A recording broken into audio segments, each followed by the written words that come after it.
Start చేయి. ప్రియమైన ఆత్మీయులారా, అందరికీ నమస్కారం.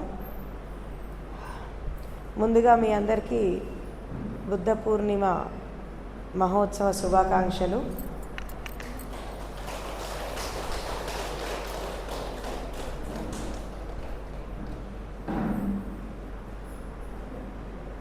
ఈరోజు మనము 3 టాపిక్స్ మీద డిస్కషన్ చేయబోతున్నాము. ఒకటేంటంటే బుద్ధ పూర్ణిమ ఉత్సవం అంటే ఏంటి, తర్వాత బుద్ధుడి యొక్క సాధన విధానం ఏంటి, నెక్స్ట్ అసలు బుద్ధత్వం అంటే ఏంటి, ఈ టాపిక్స్ మీద మనం ఈరోజు డిస్కషన్ చేయబోతున్నాము.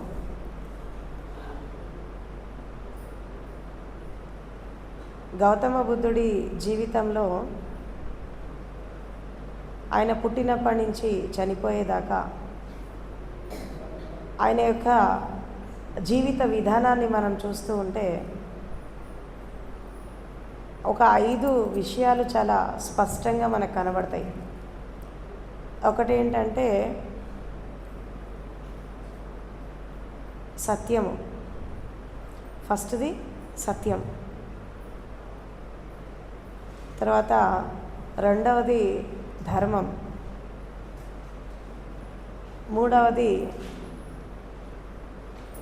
వాక్శుద్ధి.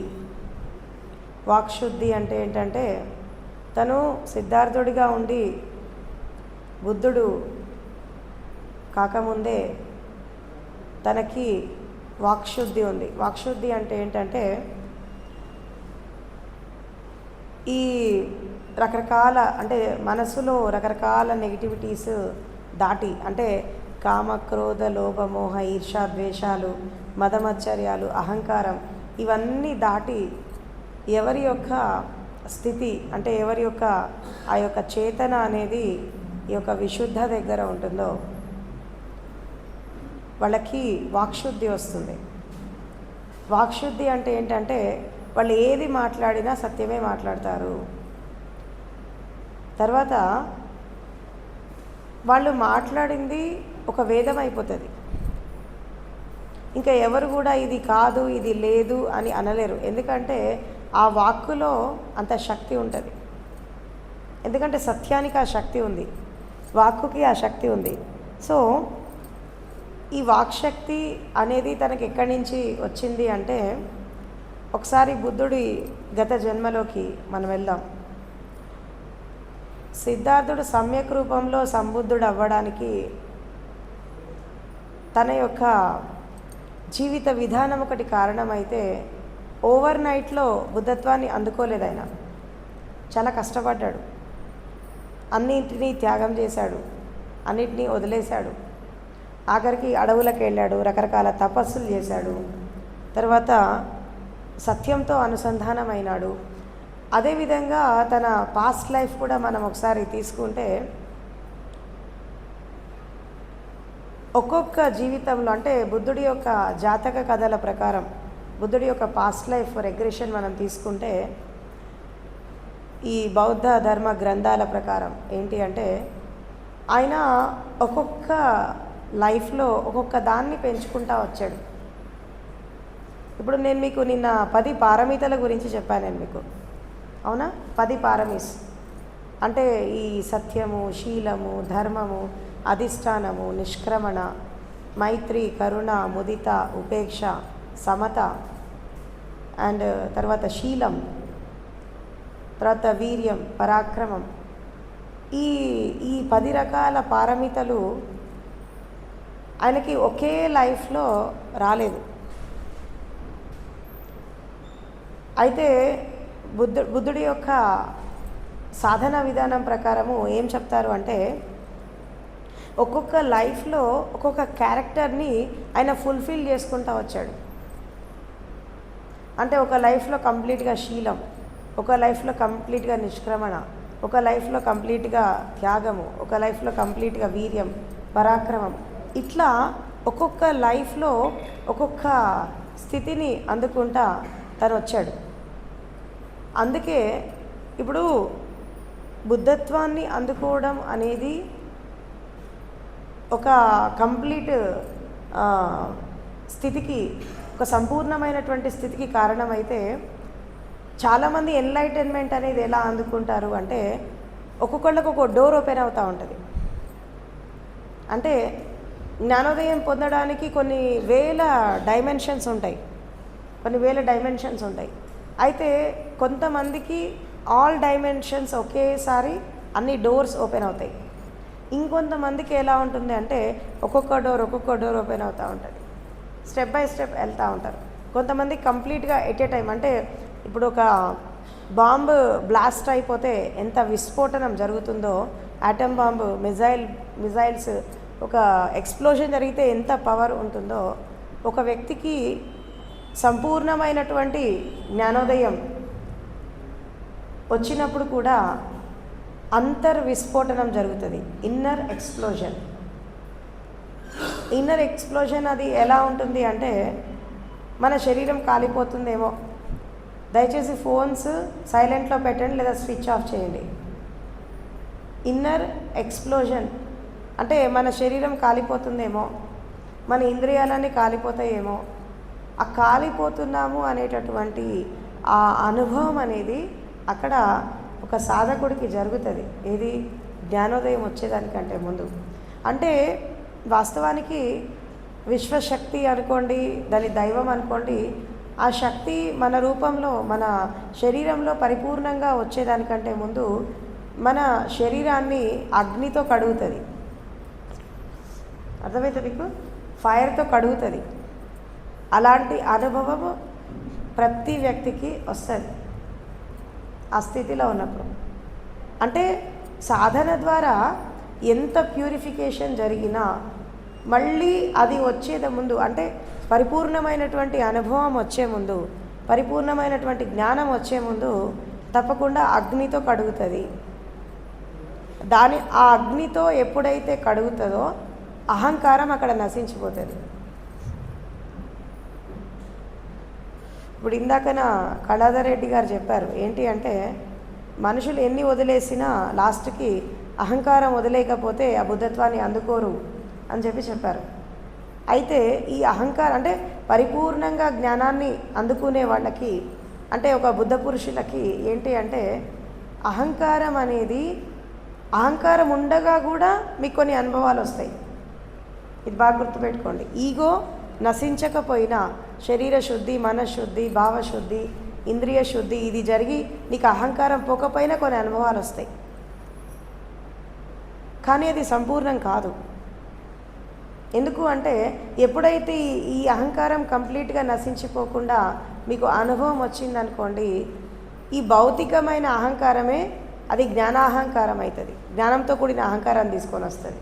నేను పెద్ద జ్ఞానిని, లేదా నేను పెద్ద మాస్టర్ని, నేను పెద్ద గురువుని అనేటటువంటి అభావం తీసుకొని వస్తుంది.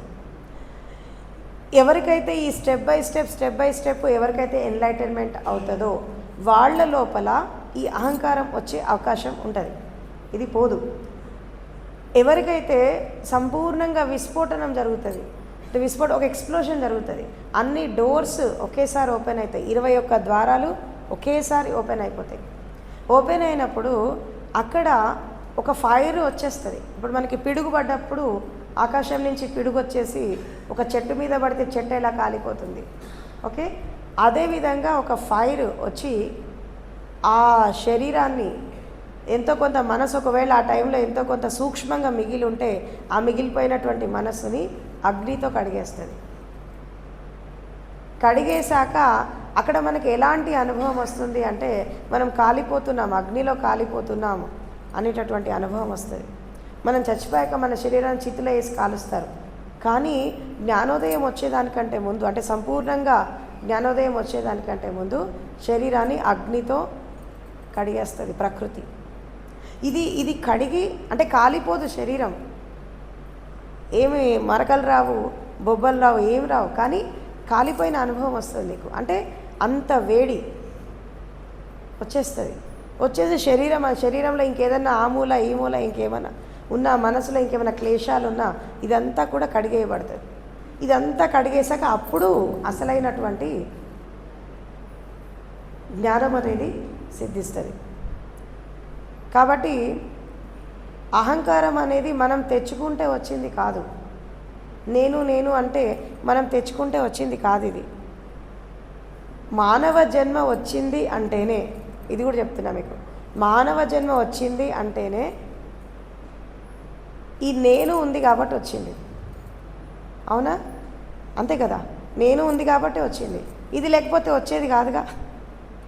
నేను, నాది, నా అనేటటువంటి ఆ భావన మనకి లేకపోతే మనం తల్లి గర్భంలో వచ్చేవాళ్ళం కాదు, ఈ జన్మ వచ్చేది కాదు.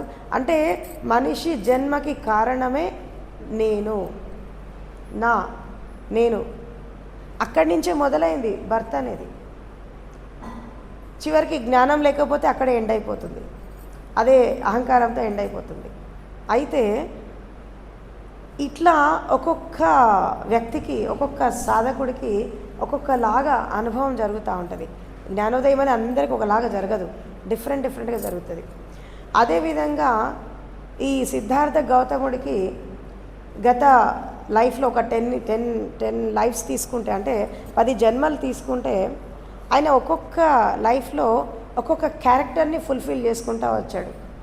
నిష్క్రమణం ఒకటి, శీలం ఒకటి, సత్యం ఒకటి, ధర్మం ఒకటి, తర్వాత అధిష్టానం ఒకటి, వీర్యము, పరాక్రమము, మైత్రి, కరుణ, ముదిత, ఉపేక్ష, ఈ అన్ని క్యారెక్టర్స్ ఒక్కొక్క లైఫ్లో కంప్లీట్గా దాని మీద ఒక రీసెర్చ్ చేశాడు ఆయన. శీలం అంటే ఎట్లా ఉంటుంది, ఎన్ని రకాలు ఉంటుంది, దాన్ని మనం ఎలా ఆచరించాలి. సత్యం అంటే ఎట్లా ఉంటుంది, దాన్ని ఎన్ని రకాలుగా ఆచరించాలి. ఇట్లా ఒక్కొక్క లైఫ్లో ఒక్కొక్కలాగా ఆయన ఈ 10 పారమితలు, వీటిని ఏమంటారంటే పుణ్య పారమితలు అంటారు. ఇప్పుడు మనకి ఈ లైఫ్లో మనం ఇక్కడ ఉన్నాము అంటే ఏదో పాస్ట్ లైఫ్లో ఏదో పుణ్యం చేసి ఉంటాం, అందుకే ఈరోజు ఇక్కడ ఉన్నామని చెప్పి మనకి ఏదైనా జీవితంలో మంచి జరిగినప్పుడు మనం చెప్పుకుంటూ ఉంటాం. అయితే అదేవిధంగా ఒక వ్యక్తి ఆధ్యాత్మిక మార్గంలోకి వచ్చి ఎవరైతే జ్ఞానోదయాన్ని అందుకుంటారో, ఎవరైతే సంపూర్ణంగా బుద్ధత్వాన్ని అందుకుంటారో, వాళ్ళకి ఓవర్ నైట్లో వచ్చింది కాదు అది. ఎన్నో లైఫ్స్ వాళ్ళు కష్టపడి ఒక్కొక్క క్యారెక్టర్ని సంపాదించుకుంటూ ముందుకు వస్తారు. అయితే ఇక్కడికి అందరికి ఒక డౌట్ వస్తుంది, వాళ్ళు ఎన్నో జన్మల నుంచి కష్టపడి వాళ్ళు జ్ఞానోదయాన్ని అందుకున్నారు కదా, మనకి ఇదే లైఫ్లో మనకి ఎలా వస్తుంది అని డౌట్ వస్తుంది. మనం అంత పుణ్యం చేయకపోవచ్చు కదా, మరి మనకి ఎలా వస్తుందంటే మనం అంత కష్టపడక్కర్లేదు. ఎందుకు అంటే వాళ్ళకి ఆ రోజుల్లో గైడెన్స్ లేక, చెప్పేవాళ్ళు లేక వాళ్ళకి అంత టైం పట్టింది. కానీ ఈ రోజుల్లో మనకు అక్కర్లేదు, ఎందుకంటే టెక్నాలజీ ఉంది, గురువులు ఉన్నారు, మనకి సబ్జెక్ట్ ఉంది, గ్రంథాలు ఉన్నాయి, శాస్త్రాలు ఉన్నాయి. ఇవన్నీ ఉన్నాక వాళ్ళకంటే చాలా తక్కువ టైంలో మనం దాన్ని అందుకోవచ్చు. సో ఇలా ఆయన అనేక జన్మల ఈ సంస్కారాలని అందుకుంటూ ఈ 10 పారమితలు పెంచుకుంటూ అండ్ ఇంకోటి ఏంటంటే బుద్ధుడికి గురువు అంటూ ఎవరు లేరు, భౌతిక గురువులు ఎవరు లేరు. ఎవరో తాత్కాలికంగా కొంతమంది హెల్ప్ చేసినా అది ఆయనని ఒక పరిపూర్ణమైనటువంటి స్థితికి తీసుకెళ్ళలేదు. మళ్ళీ ఆయన స్వయంగా అన్వేషణ చేశాడు, బుద్ధుడి జీవితంలో స్వయంగా అన్వేషణ చేశాడు. అందుకే ఆ మాటల్లో, ఆ జ్ఞానంలో, ఆ యొక్క ప్రజ్ఞలో అంత డెప్త్ ఉంటుంది బుద్ధుడి మాటల్లో. ఎందుకంటే ఆయన స్వయంగా వెతికాడు, మార్గం వేసిన మార్గంలో నడవలా, ఆయన దారి వేసుకుంటా పోయాడు. ముళ్ళని తీసేసి, చెట్లను తీసేసి, జంతువులని అధిగమిస్తూ రకరకాల రాళ్ళు రప్పలు అన్నీ తవ్వేసి తను సొంతంగా మార్గం వేసుకొని నడిచాడు. అందుకే బుద్ధుడికి బుద్ధత్వం అనేది స్వయంగా జాగృతమైంది, తనకి ఎవరో గైడ్ చేస్తే వచ్చింది కాదు. అందుకే బుద్ధుడికి గురువు లేడు అని అంటాడు. బుద్ధుడికి గురువు ఎందుకు లేడంటే ఆయన స్వయంగా అన్వేషణ చేశాడు. మరి ఈ స్వయంగా అన్వేషణ చేస్తున్నప్పుడు తెర ముందు గురువు లేడు, కానీ తెర వెనకాల ఉన్నారు కదా. ఎవరున్నారు? ప్రకృతి, పంచభూతాలు, సమస్త విశ్వము ఆయన గురువులాగా మారి ఆయనకి జ్ఞానాన్ని అందించాయి. ఇప్పుడు దత్తాత్రేయ స్వామి ఒక విషయం చెప్తారు, మీకు గురువు ఎవరు అని అంటే ఈ సమస్త విశ్వం నా గురువు అని అంటాడు, ఈ సమస్త జీవులు నాకు గురువు అని అంటాడు. అంటే మనకి నేర్చుకునేటటువంటి కళ ఉంటే ప్రతి వ్యక్తి నుంచి, ప్రతి జీవి నుంచి, ప్రకృతిలో ప్రతి ఒక్క స్థితి నుంచి మనం నేర్చుకోవచ్చు. వాళ్ళంతా గురువులే. కేవలం భౌతికంగా బోధించే గురువులు మాత్రమే గురువులు కాదు.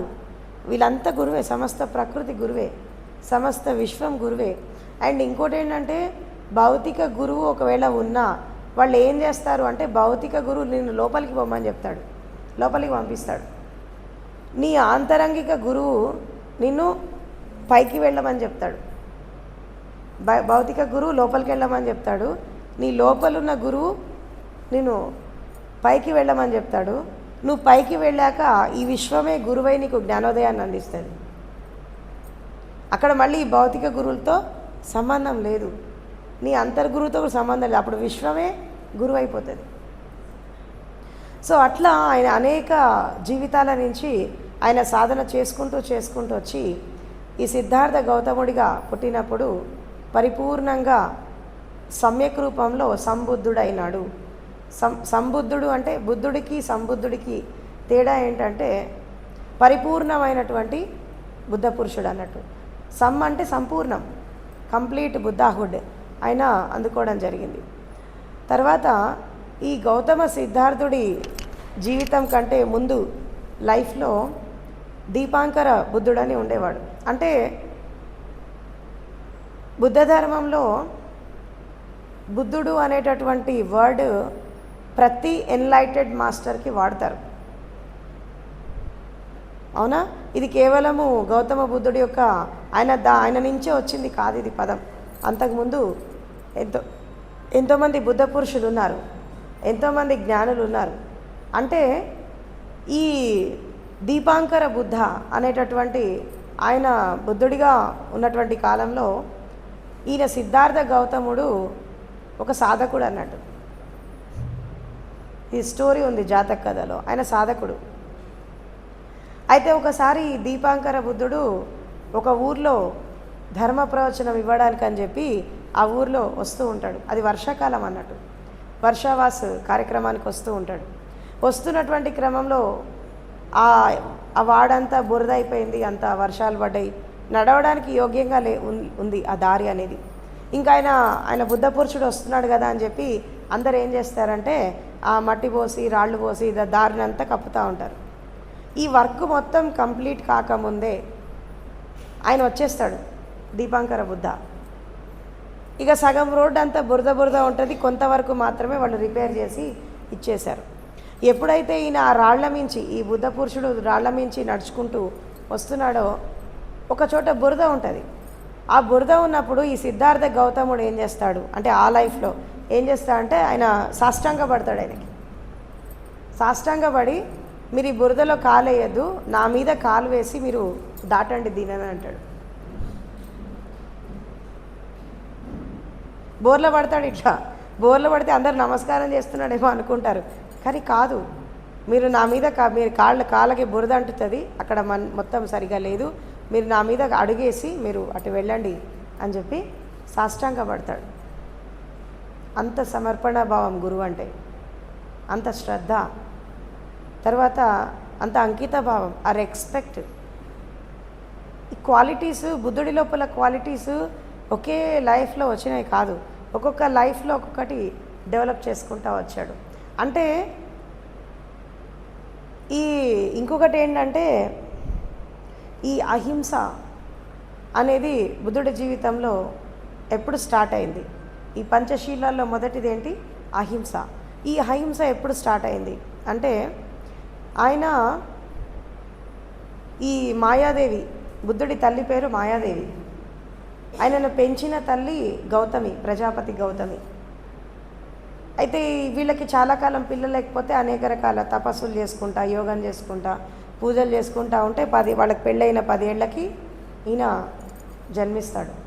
అయితే ఈయన జన్మించేదానికంటే ముందు మాయాదేవికి ఒక కళ వస్తుంది. ఆమె గర్భంతో ఉన్నప్పుడు ఒక కళ వస్తుంది. ఏంటి అంటే ఒక ఏనుగు వచ్చి తన గర్భంలో ప్రవేశించినట్టు, ఒక తామర పువ్వు వచ్చి తన గర్భంలో ప్రవేశించినట్టు కలగంటదన్నమాట. అయితే ఇది ఈమెకి కళ వచ్చాక ఆమె శుద్ధోదరుడికి చెప్తుంది, నాకు ఇలా కళ వచ్చింది, అసలు దీని ఆంతర్యం ఏంటి, ఇలా వచ్చింది అని. అంటే అప్పుడు ఆ జ్యోతిష్ శాస్త్రం చేసేవాళ్ళు, ఈ ధర్మ సందేహాలు తీర్చేవాళ్ళు, వాళ్ళందరినీ పిలిపించి శుద్ధోధనుడు అడుగుతాడనమాట, ఇలాంటి కళ మాయాదేవికి వచ్చింది, దీని యొక్క అంతరార్థం ఏంటి అని. అప్పుడు వాళ్ళు ఇక అన్నీ జ్యోతిష్ శాస్త్రము ఇవన్నీ వెతుకుతూ ఉంటారు మొత్తం. వాళ్ళు ఒకటి చెప్తారు, ఏంటి అంటే, ఇప్పుడు మీ గర్భంలో పుట్టేటటువంటి వ్యక్తి సాధారణ వ్యక్తి కాదు, అతను ఒక బుద్ధ పురుషుడు, ఒక జ్ఞాని జన్మిస్తున్నాడు. ఒక జ్ఞాని భూమి మీద జన్మించేదానికంటే ముందు ఇలాంటి సంకేతాలు అనేవి మనకి విశ్వం అనేది పంపిస్తూ ఉంటుంది, ప్రకృతి, దానికి సంకేతంగా ఇది వచ్చింది. అయితే ఈ కథని ఆధారంగా చేసుకొని ఇంకొక స్టోరీ ఉంది. ఇది సిద్ధార్థ గౌతముడి గత జన్మ ఒక స్టోరీ ఉంది. ఆయన ఒక లైఫ్లో ఏనుగులాగా పుట్టాడు, ఏనుగు రూపం అన్నమాట. ఆయన దాదాపు కొన్ని వేల జాతక కథలు ఉన్నాయి. ఎందుకంటే బుద్ధుడికి జ్ఞానోదయం వచ్చాక, ఎన్లైటైన్మెంట్ వచ్చాక తన గతం మొత్తం చెప్పేశాడు. ఆయన ఎక్కడెక్కడ పుట్టాడు, ఏం చేశాడు, ఎన్ని జీవితాలు ఆయన కష్టపడ్డాడు, ఏమేమి నేర్చుకున్నాడు, మొత్తం ఒక చరిత్ర చెప్పినట్టే చెప్పాడు. వాటినే మనం ఏమంటామంటే జాతక కథలు అంటారు. జాతక అనే పదం ఎక్కడి నుంచి వచ్చిందంటే జాతి అనే పదం నుంచి వచ్చింది. జాతి అంటే ఏంటి? జన్మ. అంటే అనేక జన్మ సంస్కారం అని అంటాడు కదా. ఆ సంస్కారాలన్నీ కూడా ఆయన సత్సంగాలు చేసేటప్పుడు, ధర్మ ప్రవచనం ఇచ్చేటప్పుడు ఆయన అందరికీ చెప్తూ ఉండేవాడు, సందర్భానికి తగ్గట్టుగా ఆ స్టోరీస్ చెప్తూ ఉండేవాడు. అదేవిధంగా తన దగ్గరికి ఎవరైతే వస్తారో, ఒక వ్యక్తి వచ్చినప్పుడు ఈ వ్యక్తి ఈరోజు ఇలా ఎందుకున్నాడు అని చెప్పి మొత్తం తన గత చరిత్ర చూసేవాడు, గత జన్మ చరిత్ర. ఇగో ఈరోజు ఈయన ఇలా ఉండడానికి కారణం ఏంటంటే, ఇగో పాస్ట్ లైఫ్లో ఆయన ఈ కర్మ చేశాడు కాబట్టి ఈరోజు ఇలా ఉన్నాడు. అది మంచి అయితే మంచి, చెడు అయితే చెడు. అదేవిధంగా తన జీవితాన్ని కూడా చాలా విశ్లేషణాత్మకంగా ఆయన అందివ్వడం జరిగింది తన శిష్యులకి. అట్లా ఒక జీవితంలో తను ఏనుగులాగా ఉన్నప్పుడు అడవికి నిప్పంటుకుంటుంది అనమాట, దవానలం వస్తుంది అడవికి. ఈ అడవికి దవానలం వస్తున్నప్పుడు అన్ని జంతువులు పరిగెడతా ఉంటాయి, అన్నిటితో పాటు ఈ ఏనుగు కూడా పరిగెడతా ఉంటుంది. ఇది పరిగెత్తి ఒక చెట్టు దగ్గరకు వచ్చి ఆగుతుంది ఏనుగు. ఇది ఆగాక నాకు కొంచెం సెక్యూరిటీ దొరికింది, పర్లేదు అని చెప్పి అది అక్కడ ఇచ్చేస్తూ ఉంటుంది. అది చేస్తున్నటువంటి క్రమంలో దాని కాలు దగ్గరికి ఒక చిన్న జీవి వస్తుంది. అది ఈ ఏనుగు యొక్క కాళ్ళ దగ్గర అది సెక్యూర్డ్గా నిల్చుంటుంది అన్నట్టు. అది కూడా ఈ ఏనుగు ఎలా అయితే చెట్టు కింద నిప్పు లేదు ఇక్కడ కాపాడుకుందామని ఎలాగైతే వచ్చిందో, ఈ ఏనుగు పెద్ద శరీరం కదా, దాని శరీరం కింద ఇది దూరుతుంది. ఆ చిన్న జీవి ఆ సెక్యూరిటీ కోసం దూరిపోయింది. ఇది ఏనుగు చూస్తుంది. చూశాక ఇక అట్లనే సరే ఉండనీలే అని చెప్పి అలా నిలబడతారు ఇద్దరు. కొంతసేపటికి వీళ్ళు ఏ చెట్టు మీద అయితే ఉన్నారో దానికి కూడా నిప్పంటుకుంటుంది. అప్పుడు ఈ ఏనుగు కదలలేదు, ఎందుకంటే ఆ జీవి పోతలేదు దీని కాళ్ళ నుంచి. ఎందుకంటే దీనికి పెద్ద భవనం లెక్క సెక్యూర్డ్గా ఉంది ఏనుగు కింద. అదేమనుకుంటుంది, నేను ఇక్కడ ఉంటే కొండ గృహంలో ఉన్నట్టే ఉంది, ఇక్కడ హాయిగా ఉంది అని చెప్పి అది ఫీల్ అవుతుంది. అది కదలట్లే అక్కడి నుంచి. కానీ ఈ ఏనుగుకు మాత్రము ఆ నిప్పు, ఆ చెట్టు కొమ్మ విరిగి ఆ నిప్పు అంటుకొని అది ఏనుగు శరీరం మీద పడి ఇది కాలిపోతుంది. బాడీ పైన కాలిపోయినా కానీ అది కదలదు అక్కడి నుంచి, ఈ కింద ఉన్న జీవిని కాపాడడానికి. కింద ఉన్న జీవిని కాపాడాలని చెప్పి తన శరీరాన్ని తను కాల్చుకుంటుంది. దీని శరీరం ఎప్పుడైతే కాలుతూ ఉంటుందో ఇది కింద జీవి పారిపోతుంది, ఇది చనిపోతుంది. ఆ ఏనుగు అంటే అహింస అనేది ఆ లైఫ్లో వచ్చింది. అది అక్కడ ఏనుగే, కానీ దానికి జ్ఞానం ఉంది. ఏనుగులో కొన్ని మంచి క్వాలిటీస్ ఉంటాయి, అంటే కొన్ని నెగటివ్ కూడా ఉంటాయి అనుకో. మంచి క్వాలిటీస్ ఏంటంటే వీరత్వానికి, పరాక్రమానికి, తర్వాత ఒక ధైర్యానికి, నెక్స్ట్ ఈ అహింస. ఏనుగు శరీరం చాలా బలిష్టంగా ఉంటుంది. అది ఏం తింటుంది? గడ్డి తింటుంది, గడ్డి, పళ్ళు, ఫలాలు ఇవి తింటుంది. అంటే ఆ బలిష్టం దానికి ఎక్కడి నుంచి వచ్చింది అంటే దాని లోపల ఉండే మనోధైర్యం కావచ్చు, పరాక్రమం కావచ్చు, దానికి ఉండేటటువంటి విజ్ఞత కావచ్చు, తర్వాత జ్ఞానం కావచ్చు, ఇదంతా ఏనుగు దానికి ప్రతీక అన్నట్టు. ఇక ఏనుగు చనిపోతుంది. చనిపోయాక అక్కడి నుంచి తనకి అహింస అనేటటువంటిది అక్కడ, అంటే ఒక జీవిని కాపాడడానికి తన ప్రాణత్యాగం చేసింది ఆ ఏనుగు. సో ఈ హింసని విడనాడడం అనేది అక్కడి నుంచే స్టార్ట్ అయింది.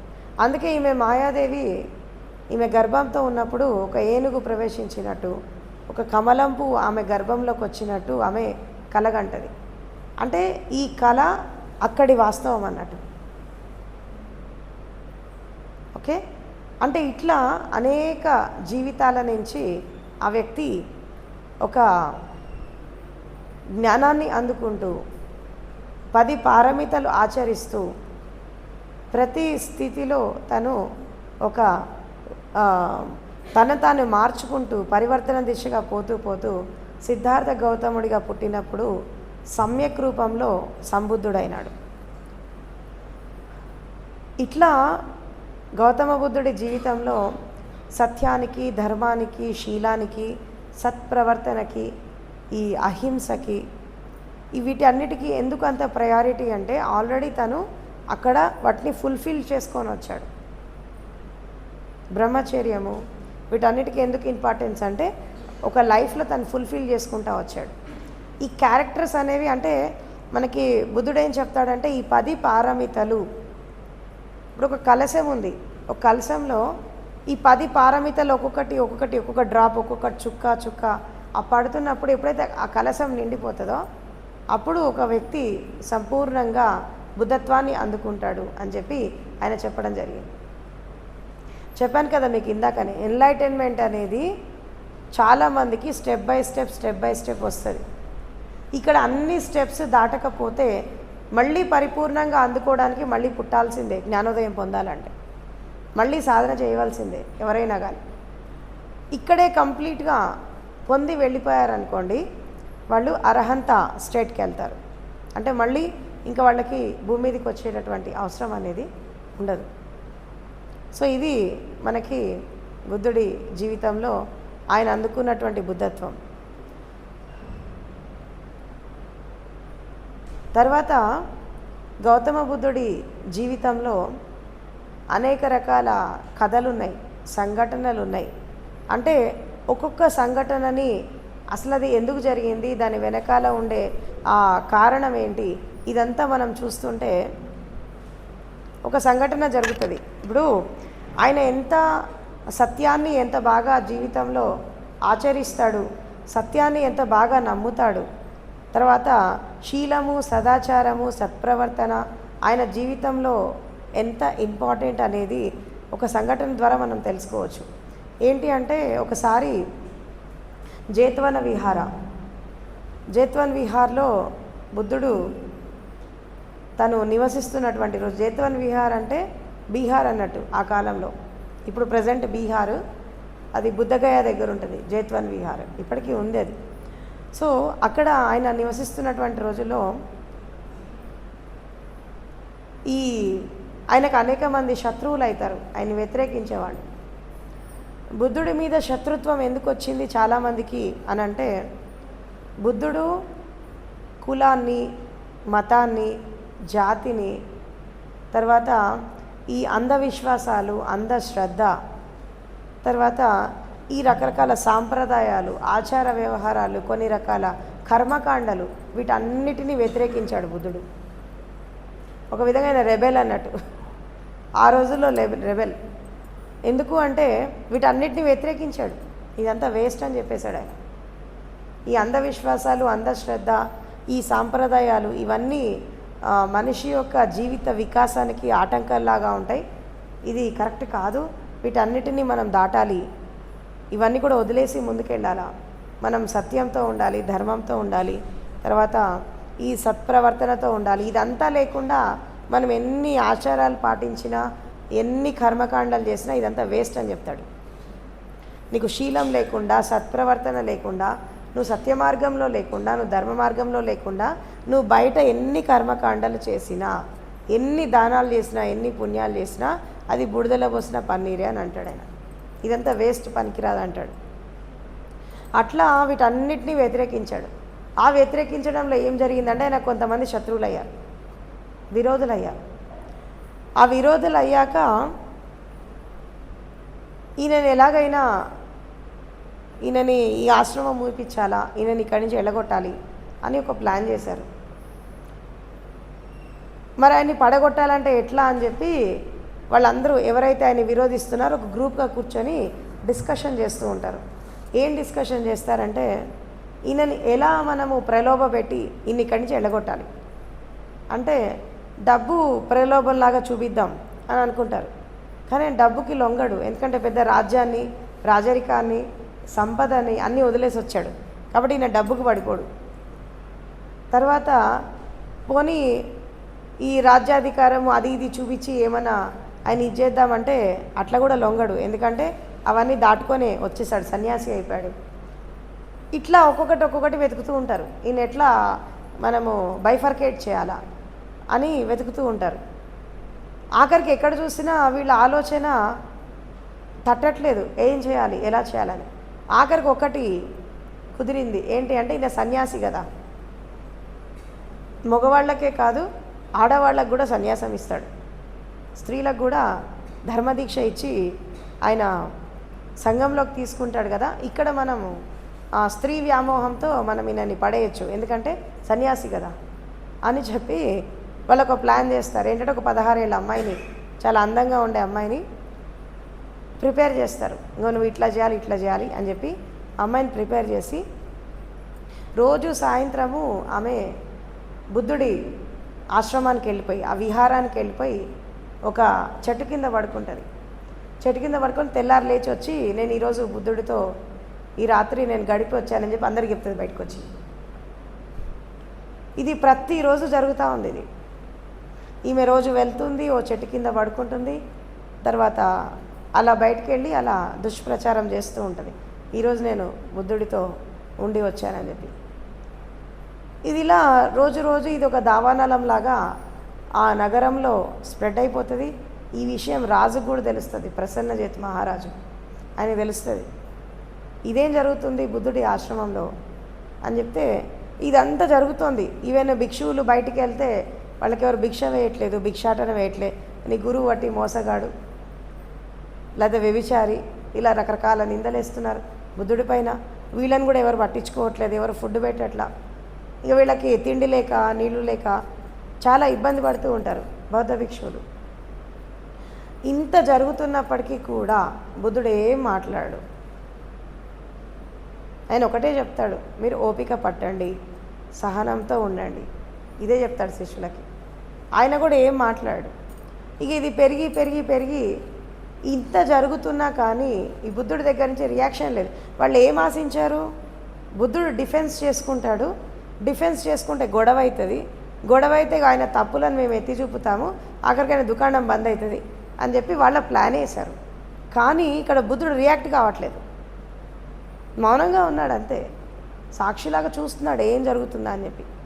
ఇలా జరుగుతూ జరుగుతూ ఈ అమ్మాయి రోజు రావడము, బయటికి వెళ్ళి అలా ప్రచారం చేయడం జరుగుతూ ఉంటుంది. దాని తర్వాత ఏమవుతుంది అంటే ఇట్లా కూడా వర్కౌట్ కావట్లేదు అని చెప్పి వీళ్ళు ఏం చేస్తారంటే ఆ అమ్మాయిని చంపేసి బుద్ధుడి కుటీరం వెనకాల ఆశ్రమంలో పూడ్చిపెడతారు ఆ అమ్మాయి బాడీని. ఆఖరికి ఒకరోజు అక్కడ కుక్కలు ఉంటాయి కదా, ఆ కుక్కలు వచ్చేసి ఆ గోయి దగ్గరకు వచ్చి అరుస్తూ ఉంటాయి కుక్కలు. జనరల్గా కుక్కలు గుర్తుపడతాయి డెడ్ బాడీస్ని ఎక్కడున్నాయనేవి. అది వెళ్ళి అక్కడ అరుస్తూ ఉంటుంది. అదేంటి ఇంతగానో అరుస్తున్నారు అని చెప్పి అక్కడికి వెళ్ళి ఆనందుడు వెళ్తాడు. ఆనందుడు వెళ్ళి చూసి అక్కడ తవ్వి తీస్తే ఆ అమ్మాయి డెడ్ బాడీ ఉంటుంది అక్కడ బుద్ధుడి కుటీరం వెనకాల. ఇంత జరిగినా ఇంకా ఏం మాట్లాడు, ఇంకా మౌనంలోనే ఉన్నాడు ఆయన. ఇంకా భిక్షువులకు కోపం వచ్చేస్తూ ఉంటుంది. ఈయన ఎందుకు సెల్ఫ్ డిఫెన్స్ ఎందుకు చేసుకోవట్లేదు, ఎందుకు తను తప్పు చేయలేదు కదా, ఎందుకు తను ప్రొటెక్ట్ ఎందుకు చేసుకోవట్లేదు, ఇదంతా జరుగుతుంటే ఎందుకు మౌనంగా ఉన్నాడు, వాళ్ళకి ఏం అర్థం కావట్లేదు. ఆఖరికి ఇంకా బుద్ధుడి ఆశ్రమానికి వచ్చిపోయి వాళ్ళు తగ్గిపోయారు. కేవలం ఆశ్రమంలో బుద్ధుడు భిక్షువులు మాత్రమే ఉన్నారు, ఇక బయట నుంచి ఎవరు రావట్లేదు. ఆల్మోస్ట్ ఒక 60-70% స్తబ్దం అయిపోయింది. స్తబ్దం ఇంకేముంది, కొన్నాళ్ళు చూసి ఆశ్రమాన్ని ఎత్తేస్తారు, ఇక అయిపోయింది, బుద్ధుడి పని అయిపోయింది అని చెప్పి అందరూ అనుకుంటూ ఉంటారు బయట. ఆఖరికి ఏమవుతుంది అంటే వీళ్ళకి ఏమనిపిస్తుంది, మేము గెలిచాము, వాళ్ళకి ఏమనిపిస్తుంది, మేము గెలిచాము, మా ప్లాన్లో మేము సక్సెస్ అయ్యాము అని చెప్పి వీళ్ళు ఒక నైట్ పార్టీ చేసుకుంటూ ఉంటారు కూర్చొని. ఇది ఈ గ్రూప్ అంతా ఎవరైతే దానికి వ్యతిరేకంగా పనిచేశారో వాళ్ళు ఎంజాయ్ చేస్తూ ఉంటారు, మేము గెలిచాము అనే ఆనందంతో. అయితే ఈ రాత్రిపూట రాజుకి సంబంధించినటువంటి ఈ గూఢాచారులు తిరుగుతూ ఉంటారు. అప్పుడు రాజు కూడా మారువేషంలో బయట తిరిగేవాడు. అసలు ప్రజలు తన గురించి ఏమనుకుంటున్నారు, ప్రజల స్థితిగతులు ఏంటని మారువేషం వేసుకొని వచ్చి తిరిగేవాడు, డిక్టేటర్స్ లాగా నైట్ టైంలో. అట్లా ఒకరోజు ఈ రాజుకి సంబంధించినటువంటి వ్యక్తులు అట్లా వీధులు వెంబడ నడుచుకుంటూ వెళ్తున్నప్పుడు ఈ ఎవరైతే గ్రూప్ అక్కడ కూర్చొని వీళ్ళు పార్టీ చేసుకుంటున్నారో, మీరు తాగుతారు, తింటారు, చేస్తారు, తాగిన వాడి నోటి నుంచి సత్యం బయటకు వస్తుంది కదా. వీళ్ళు దీని గురించి మాట్లాడుకుంటూ ఉంటారు. ఏది వాళ్ళు వేసిన ప్లాన్ ఏంటి, వాళ్ళు ఎట్లా అమ్మాయిని చంపారు, ఎట్లా అమ్మాయిని పంపించారు, తర్వాత ఎట్లా బుద్ధుడి యొక్క ప్రభని వాళ్ళు నశింపజేశారు అనేది మొత్తం డిస్కషన్ చేసుకుంటారు వాళ్ళలో వాళ్ళు. వీళ్ళు ఇట్లా మాట్లాడుకుంటున్నప్పుడు ఆ రాజు యొక్క గూఢాచారి వింటాడు దాన్ని. రాజు గూఢాచారి అది వింటాడు. వినిపోయి రాజుకు పోయి చెప్తాడు. చెప్పి ఇందులో బుద్ధుడి తప్పేం లేదు, ఇగో ఈ గ్రూప్ అంతా చేశారు, ఆయనేం తప్పు లేదు, ఆయనేం తప్పు చేయలేదు అని చెప్పి బుద్ధుడి యొక్క సత్యం అనేది బయటకు వచ్చేస్తుంది. క్రిస్టల్ క్లియర్గా బయటకు వచ్చాడు బుద్ధుడు. అయితే ఇదంతా సంఘటన జరిగి ఇదంతా అయిపోయాక ఆనందుడు ఎవరో ఒక ప్రశ్న అడుగుతాడు, బుద్ధుడిని అడుగుతాడు, మీరేంటి ఇంత జరుగుతున్నా, ఇంత అవమానం జరుగుతున్నా, మీరు చేయని తప్పుకి నిందలు వస్తున్నా అవమానాలు వస్తున్నా, మీరు ఎందుకు మాట్లాడట్లేదు అని అడిగితే ఆయన ఒక విషయం చెప్తాడు. చూడు, జీవితంలో ప్రతికూల పరిస్థితులు ఎదురైనప్పుడు, గాలి మనకి వ్యతిరేకంగా వీస్తున్నప్పుడు మనం మౌనంగా ఉండాలి అని అంటాడు. ఎందుకు అంటే అక్కడ మనం డిఫెన్స్ చేసుకునే ప్రయత్నం చేస్తే కూడా మనం అక్కడ తప్పులో పడతాము. ఇప్పుడు ఆయన ఇక్కడ దీన్ని విశ్లేషణ చేస్తాడు ఈ సంఘటనని. చూడు, ఆ అమ్మాయి ఆశ్రమానికి రావడం నిజం, రోజు ఇక్కడ వచ్చి పడుకోవడం నిజం. సరే, ఆమె నా పక్కలో పడుకుందా, చెట్టు కింద పడుకుందా, అది పక్కన పెట్టి, జనాలకు అది అవసరం లేదు. ఎందుకంటే చూడని దాని గురించి నిందలేసేవాడికి అది అవసరం లేదు. ఈమె ఆశ్రమానికి పోతుందా వస్తుందా అని గమనిస్తున్నారు, కానీ ఆ లోపల ఏం జరిగింది అనేది నాకు మీకు మాత్రమే తెలుసు, కానీ ప్రపంచానికి తెలియదు. ఈ అమ్మాయి రావడం నిజం, రోజు ఓ చెట్టు కింద పడుకోవడం నిజం, మళ్ళీ బయటికి వెళ్ళి అది ప్రచారం చేయడము నిజము, ఆ అమ్మాయి చచ్చిపోవడము నిజము, మన ఆశ్రమంలో దొరికింది నిజము. ఇక్కడ నేను ఏం డిఫెన్స్ చేసుకోవాలి చెప్పండి అని అడుగుతాడు బుద్ధుడు. సాక్ష్యాలన్నీ నాకు వ్యతిరేకంగా ఉన్నాయి కదా, నేను ఎట్లా డిఫెన్స్ చేసుకోవాలా? ఇప్పుడు నేను ఈ అమ్మాయితో నాకు సంబంధం లేదు అంటే ఎవరు నమ్మరు, ఈ అమ్మాయి ఆశ్రమంలో చచ్చిపోలేదు అంటే ఎవరు నమ్మరు, ఈ చావుకి నేను కారణం కాదు అంటే ఎవరు నమ్మరు, ఆ అమ్మాయి రాలేదు అంటే కూడా ఎవరు నమ్మరు. ఎలా డిఫెన్స్ చేస్తావు? ఎందుకంటే వాళ్ళు పక్కా ప్లాన్ చేశారు బుద్ధుడికి ఎలాంటి దారి దొరకకుండా. ఇదంతా సంఘటన జరిగిందంతా సత్యమే. సరే, దీని వెనకాల అసత్యవాదులు ఉన్నారా, సత్యవాదులు ఉన్నారా, ఇదంతా మనం పక్కకు పెడితే సంఘటన మాత్రం నిజము. అవునా? ఇక్కడ ఎలా డిఫెన్స్ చేసుకుంటాడు బుద్ధుడు? చేసుకోలేడు. అందుకే మౌనంగా ఉన్నాను అంటాడు. ఆయన ఇంకో విషయం చెప్తాడు. ప్రతికూల పరిస్థితులు వచ్చినప్పుడు మనం ఎప్పుడైతే మౌనంగా ఉంటామో, ప్రతికూల గాలి వీస్తున్నప్పుడు, మనకి ప్రతికూలంగా పవనాలు వీస్తున్నప్పుడు ప్రపంచంలో మనం మౌనంగా ఉన్నప్పుడు ఏం జరుగుతుంది అంటే సత్యం తన దారి తాను వెతుక్కుంటా బయటికి వస్తుంది. నువ్వు దానికి అవకాశం ఇవ్వు అంటాడు. నువ్వు డిఫెన్స్ చేసుకోకర్లా, నువ్వు తప్పు చేయలేదని నీకు తెలుసు కదా, తప్పు చేయలేదని నీకు తెలుసు, నువ్వు ఎలాంటి పొరపాటు చేయలేదని నీకు తెలుసు, ఇంకా నువ్వు ఎందుకు డిఫెన్స్ చేసుకోవాలా? నిజంగా సత్యంలో ఆ బలం ఉంటే, ధర్మంలో ఆ బలం ఉంటే అది ప్రకృతి చూసుకుంటుంది, నీకెందుకు? ఆఖరికి ఏం జరిగింది? ఎవరైతే తప్పు చేశారో వాళ్ళ నోటి నుంచే సత్యం బయటికి వచ్చింది. వాళ్ళే పట్టుబడ్డారు, అంటే వాళ్ళ కాళ్ళకి వాళ్ళే ముళ్ళేసుకున్నట్టు అయిపోయింది. తప్పు చేసింది వాళ్ళే, సత్యాన్ని ఒప్పుకుంది వాళ్ళే. అంటే ప్రతికూల పరిస్థితులు ఎదురైనప్పుడు ఎప్పుడైతే మనం మౌనంగా ఉంటామో, ఓపికతో ఉంటామో, టాలరెన్స్తో ఉంటామో, అంతిమంగా నువ్వు తప్పు చేయనప్పుడు నువ్వు డిఫెన్స్ చేసుకోవాల్సిన అవసరం లేదు నీకు. నేను తప్పు చేయలేదని చాటుకోవాల్సిన అవసరం లేదు నీకు. ప్రకృతి దృష్టిలో, విశ్వం దృష్టిలో నువ్వేంటి అనేది ఇంపార్టెంట్, కానీ ఈ మనుషుల దృష్టిలో నువ్వేంటి అనేది ఇంపార్టెంట్ కాదు. ఎందుకంటే మనుషులంతా అసత్యవాదులు. ఎక్కడో ఒక చోట ఉంటారు శీలవంతులు, సత్యవంతులు, కానీ మిగతా వాళ్ళంతా అసత్యవాదులు.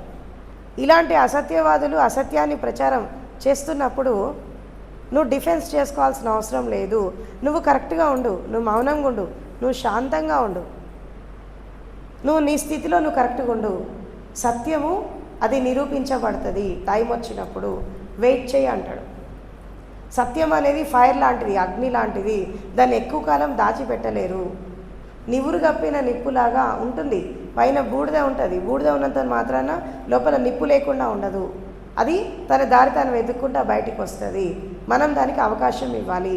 తొందరపడి మనం ఏ స్టెప్ తీసుకోవద్దు ఇలాంటి పరిస్థితులలో అని చెప్పి ఆఖరికి ఆయన ఆ సందేశం ఇస్తాడు. ఆ సంఘటన ద్వారా ఆఖరికి చెప్తాడు, అసత్యాలు అనేవి ఎన్ని ఉన్నా, అధర్మం అనేది ఎంత ఉన్నా ప్రపంచంలో ఆఖరికి సత్యమే గెలుస్తుంది. సత్యమేవ జయతే అని అంటాడు.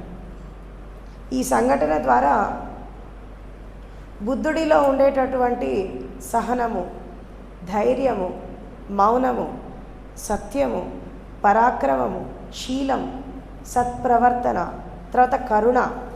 ఇంకోటి ఏంటి తెలుసా, ఈ కరుణ ఎక్కడ చూపించాడు అంటే, ఎవరైతే ఆయనకి ఇట్లా ద్రోహం చేసి ఆయనను వెళ్ళగొట్టాలని ఆ గ్రూప్ ఎవరైతే ఉందో రాజువారికి మరణశిక్ష విధిస్తాడు.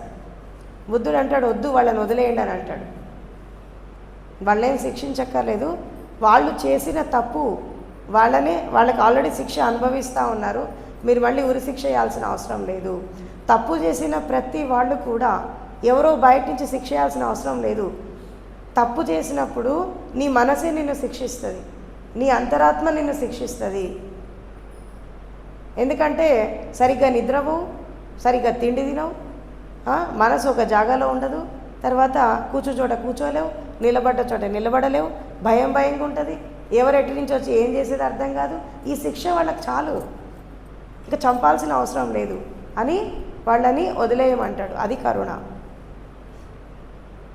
అంటే ఒక మనిషి తప్పు చేస్తున్నాడు జీవితంలో అంటే ఎదుటి వాళ్ళకి హాని చేయడానికి నేను తప్పు చేస్తున్నా అనుకుంటాడు, కానీ తనకు తాను హాని చేసుకుంటున్నా అని చెప్పి అనుకోడు. ఇప్పుడు కోపము, ద్వేషము, ఈర్ష, అసూయ, పగ, ప్రతీకారం, అహంకారం, ఈ క్యారెక్టర్స్ అని ఎలాంటివి అంటే నువ్వు వేరే వాళ్ళ మీద వెయ్యాలని చూస్తావు, కానీ మొదట నీ చేయగలుగుతుంది. చేతిలో పట్టుకుంటావు ఆ నిప్పు వేరే వాళ్ళ మీద వేయాలని చూస్తే వాళ్ళకు కాలిపోతారేమో, కానీ ఫస్ట్ కాలేదు నువ్వే. నీ చేయి కాలుతుంది, నీ శరీరం కాలుతుంది, నీ మనసు కాలుతుంది, నీ హృదయం కాలిపోతుంది. ఇదంతా కాలిపోయాకే నువ్వు వేరే వాళ్ళని కాలుస్తావు. నువ్వు కాలిపోకుండా వేరే వాళ్ళని నువ్వు కాల్చలేవు. నిన్ను నువ్వు హింసించుకోకుండా ఇతరులను హింసించలేవు. అవునా?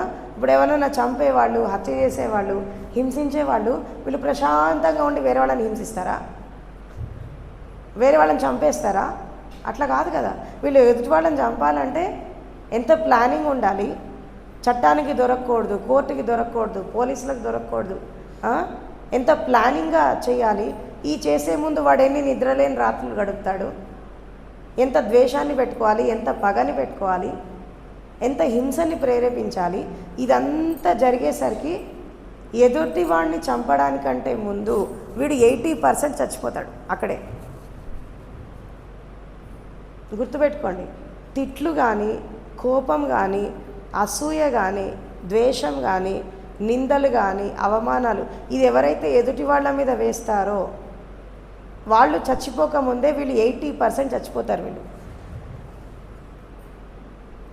రేపు ఒకవేళ సత్యం నిరూపణ జరిగిందనుకో వీళ్ళు 100% పోతారు. ఆ కర్మ చేయడంలో 80% చచ్చిపోతారు. రేపు సత్యం నిరూపణ జరిగితే 100% చచ్చిపోతారు. వాళ్ళు బ్రతికున్న శవాల్లాగా బతుకుతారు. అదొక జీవితమా? దాని ఒక లైఫ్ అంటారా? కాదు. బుద్ధుడు తన జీవితంలో వచ్చే ప్రతి సమస్యని శీలంతో, సత్యంతో, ధర్మంతో, సహనంతో, భరించేటటువంటి తత్వంతో, తర్వాత తనలో ఉండేటటువంటి శక్తితో ఎదుర్కొన్నాడు. ఎక్కడ ప్రతిక్రియ చేయలేదు, ఎక్కడ రియాక్ట్ చేయలేదు. ఎందుకు అంటే తనకి ఇతరుల మీద కంటే కూడా తన మీద తనకి నమ్మకం ఎక్కువ. తన శక్తి మీద, తన మనసు మీద, తన ఇంద్రియాల పైన, తన శరీరం పైన తనకు ఉండేటటువంటి నిగ్రహం, శరీర నిగ్రహం, మనోనిగ్రహం, ఇంద్రియ నిగ్రహం, వీటిపైన వచ్చేటటువంటి ఆ నిగ్రహం, ఆయన ఆచరించేటటువంటి శీలం, ఆయన సదాచారం, దీనిపైన నమ్మకం ఎక్కువ. అందుకే బుద్ధుడు అంటాడు, ద్వేషాన్ని ద్వేషంతో జయించలేవు, ద్వేషాన్ని ప్రేమతో జయించాలని అంటాడు. అవునా? ఒకవేళ ఒకవైపు అగ్ని కాలుతోంది, అగ్ని మండుతుంటే నువ్వు నీళ్లు పోయాలా? వాళ్ళందులో నిప్పులు పోస్తే ఎట్లా? ఇంకా మండుతుంది. ద్వేషం అనేది నిప్పులు పోయడం లాంటిది, ప్రేమ అనేది నీళ్లు పోయడం లాంటిది. ఆ టైంలో నువ్వేమేస్తావు అనేది నీ విఘ్నతకి మీద ఆధారపడి ఉంటుంది. చాలామంది నిప్పులే పోస్తారు, నీళ్లు పోయరు. ఎందుకంటే వాళ్ళు అజ్ఞానులు కదా మొత్తం. నువ్వు గాలు, నేను గాలుతా, ఇద్దరం కాలి చచ్చిపోదామని అంటారు. అగ్నిలో వీళ్ళు కాలుతారు, వాళ్ళు కాలుతారు. ఆ ద్వేషాగ్ని కానీ, అహంకారం కానీ, ఈర్ష కానీ, అసూయ కానీ, ఇదంతా కూడా అగ్ని. ఈ అగ్నిలో నువ్వు కాలిపోవడమే కాకుండా ఇతరులను కూడా, జీవితాలను కూడా కాలుస్తున్నారు. కాబట్టి ద్వేషము, కోపము, అసూయ ఇవన్నీ కూడా ట్రాన్స్ఫర్మేషన్ జరగాలి అని చెప్పి ఆయన చెప్తాడు. ఇప్పుడు లేనటువంటి క్యారెక్టర్స్ని మనం ఎలా మన లోపలికి తెచ్చుకోవాలి అంటే, వాస్తవానికి కోపమైనా, ఈర్ష అయినా, ద్వేషమైనా వీటన్నిటికి కూడా రూపం ఉందా? కోపానికి రూపం ఉందా?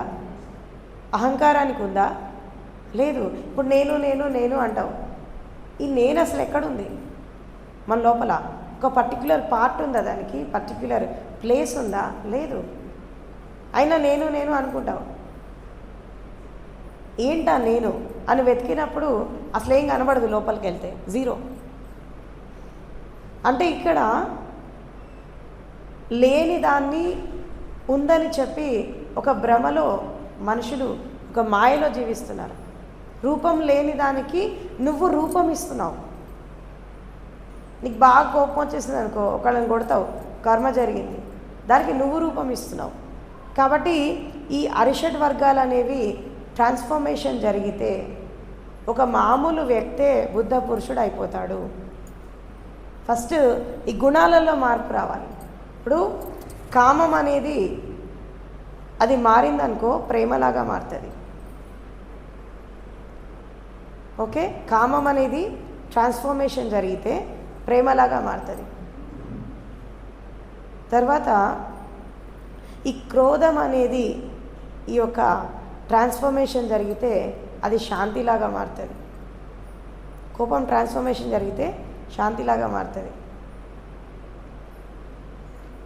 తర్వాత ఈ మోహం అనేది, ఈ వ్యామోహం అనేది ట్రాన్స్ఫర్మేషన్ జరిగిందనుకో అది ఒక వాత్సల్యంలాగా మారుతుంది. ఇదంతా శక్తియే, గుర్తుపెట్టుకోండి, ఇదంతా శక్తే. నేను నిన్న ఒక విషయం చెప్పాను మీకు. ఏంటి అంటే ఈ ఫిజికల్ బాడీ తప్పించి ఎవ్రీథింగ్ ఈజ్ ఎనర్జీ. గుర్తుపెట్టుకోండి, ఈ భౌతిక దేహం తప్పించి మిగతావంతా కూడా శక్తి రూపమే. శరీరానికి ఆకారం ఉంది, మిగతా వాటికి ఉన్నాయా? లేవు. మనసుకి ఆకారం ఉందా?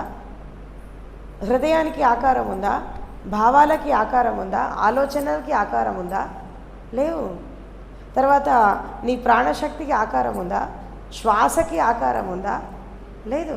ఇవన్నీ నిరాకారం. అంటే శక్తి. ఈ శరీరం ఒక్కటే భౌతికంగా కనబడుతోంది, మిగతావన్నీ కూడా పవర్. ఈ శక్తిని నువ్వు మంచికి వాడితే మంచికి ఉపయోగపడుతుంది, చెడుకు వాడితే చెడుకు ఉపయోగపడుతుంది. ఈ కోపంలో వచ్చేటటువంటి శక్తిని నువ్వు దాన్ని ట్రాన్స్ఫర్మేషన్ చేసావనుకో అదే కరుణలాగా ప్రవహిస్తుంది. నీ భావం ఇక్కడ మెయిన్గా ఏంటంటే నీ భావం మారాలి. నీ భావంలో పరివర్తన వచ్చిందనుకోండి, ఆటోమేటిక్గా జీవితంలో వచ్చేస్తుంది. తర్వాత ఈర్ష, ద్వేషము, మదమాశ్చర్యాలు ఇవన్నీ ట్రాన్స్ఫర్మేషన్ జరిగినప్పుడు మైత్రిలాగా, ముదితలాగా, ఉపేక్షలాగా, కరుణలాగా, శాంతి, శీలము, ఈ 10 క్యారెక్టర్స్ ఉన్నాయి చూసారా, ఈ 10 క్యారెక్టర్స్ మీ లోపలికి వచ్చేస్తాయి. ఇది జస్ట్ ఏం లేదు, సింపుల్గా ఒక సత్యాన్ని అర్థం చేసుకొని మనం చేసినటువంటి పొరపాట్లని మనం రియలైజ్ అయిపోయి మళ్ళీ జీవితంలో ఆ తప్పు చేయకుండా ఉంటూ మన జీవితాన్ని మనం మార్చుకుంటూ, మన స్వభావాన్ని మనం మార్చుకుంటూ, మన భావాన్ని మనం మార్చుకుంటున్నప్పుడు ఆటోమేటిక్గా రాక్షసుడిలాగా ఉండే వ్యక్తే రాముడైపోతాడు. ఎందుకంటే ఇదంతా మన చేతుల్లోనే ఉంది. ఇదంతా మన చేతుల్లోనే ఉంది. దీన్ని మనమే మార్చుకోవాలి. ఇట్లా బుద్ధుడి లైఫ్లో రకరకాల సంఘటనలు, రకరకాల స్థితులు. రాక్షసుడి లాంటి అంగుళీమాలని ఎలా మార్చాడు బుద్ధుడు? 999 మందిని చంపేశాడు అంగుళీమాల. అలాంటి వ్యక్తి ఒక జ్ఞాని ఎలా అయ్యాడు బుద్ధుడి దగ్గరకు వచ్చి? అది ఎలా సాధ్యమవుతుంది అంటే అతని లోపల బుద్ధుడు హింసని చూడలేదు, తను హంతకుడు అని చెప్పి చూడలేదు, తను చేసిన పాపం చూడలేదు, అవునా, తను ఉన్న స్థితిని చూడలేదు.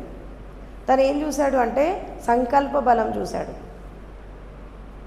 బుద్ధుడు అంగుళీమాలను చేరదీయడానికి ఒకే ఒక కారణం ఏంటంటే సంకల్ప బలం.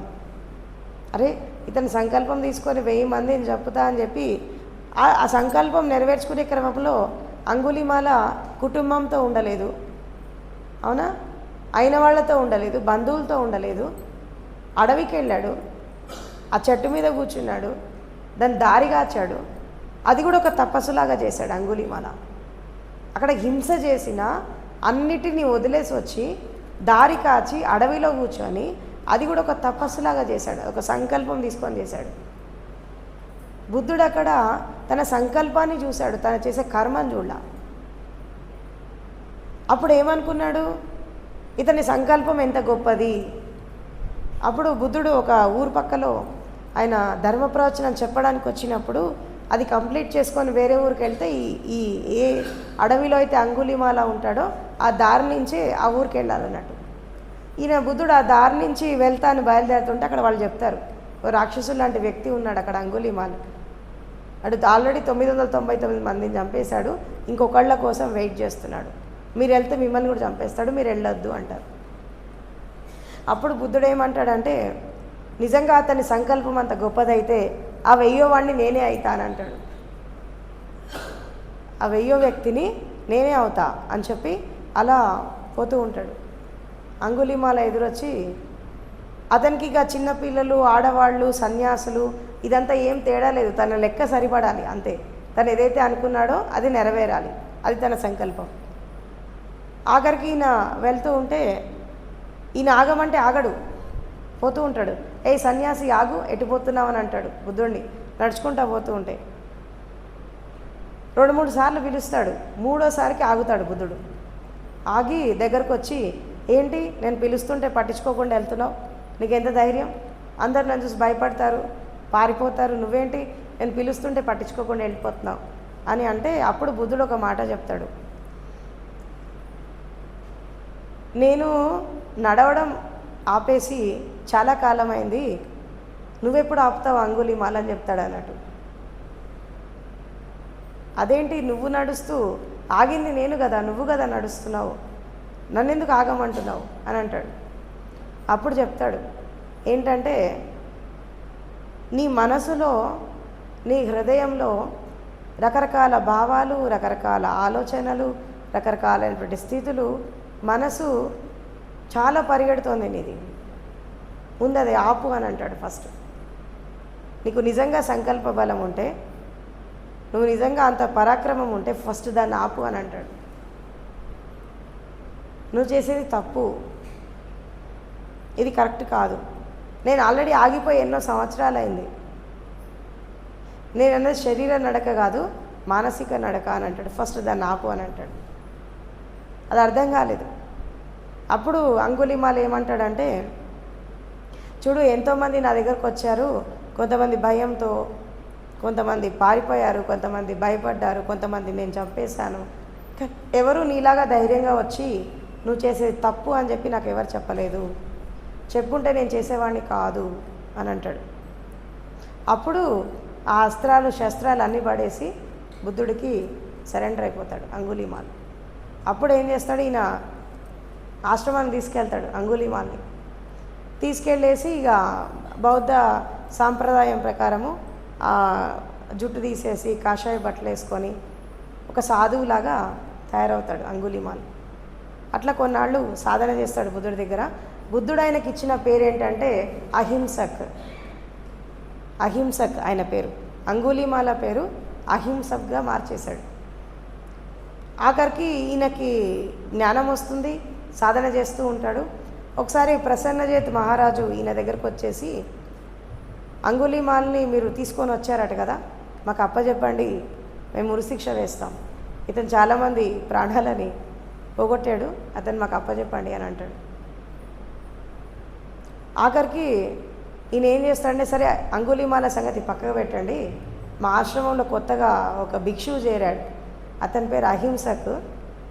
ఆయన ఇప్పుడే నేను వాళ్ళకి కొన్ని విషయాలు చెప్పాను, అది మీకు రిపీట్ చేస్తాడు, అది వినండి అని చెప్పి ఆ అహింసక్ నోట్ నుంచే బుద్ధవాణి వినిపిస్తాడు ప్రసన్నజిత్కి.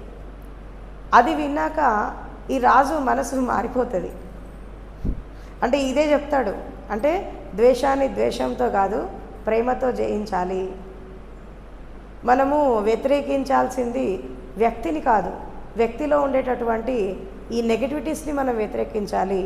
దాన్ని మనము మార్చగలిగితే ప్రతి వ్యక్తి కూడా ఒక జ్ఞానాన్ని అందుకుంటాడు, ప్రతి వ్యక్తి బుద్ధుడు అవుతాడు అని బుద్ధవాణి చెప్తూ ఉంటాడు ప్రసన్నజిత్కి.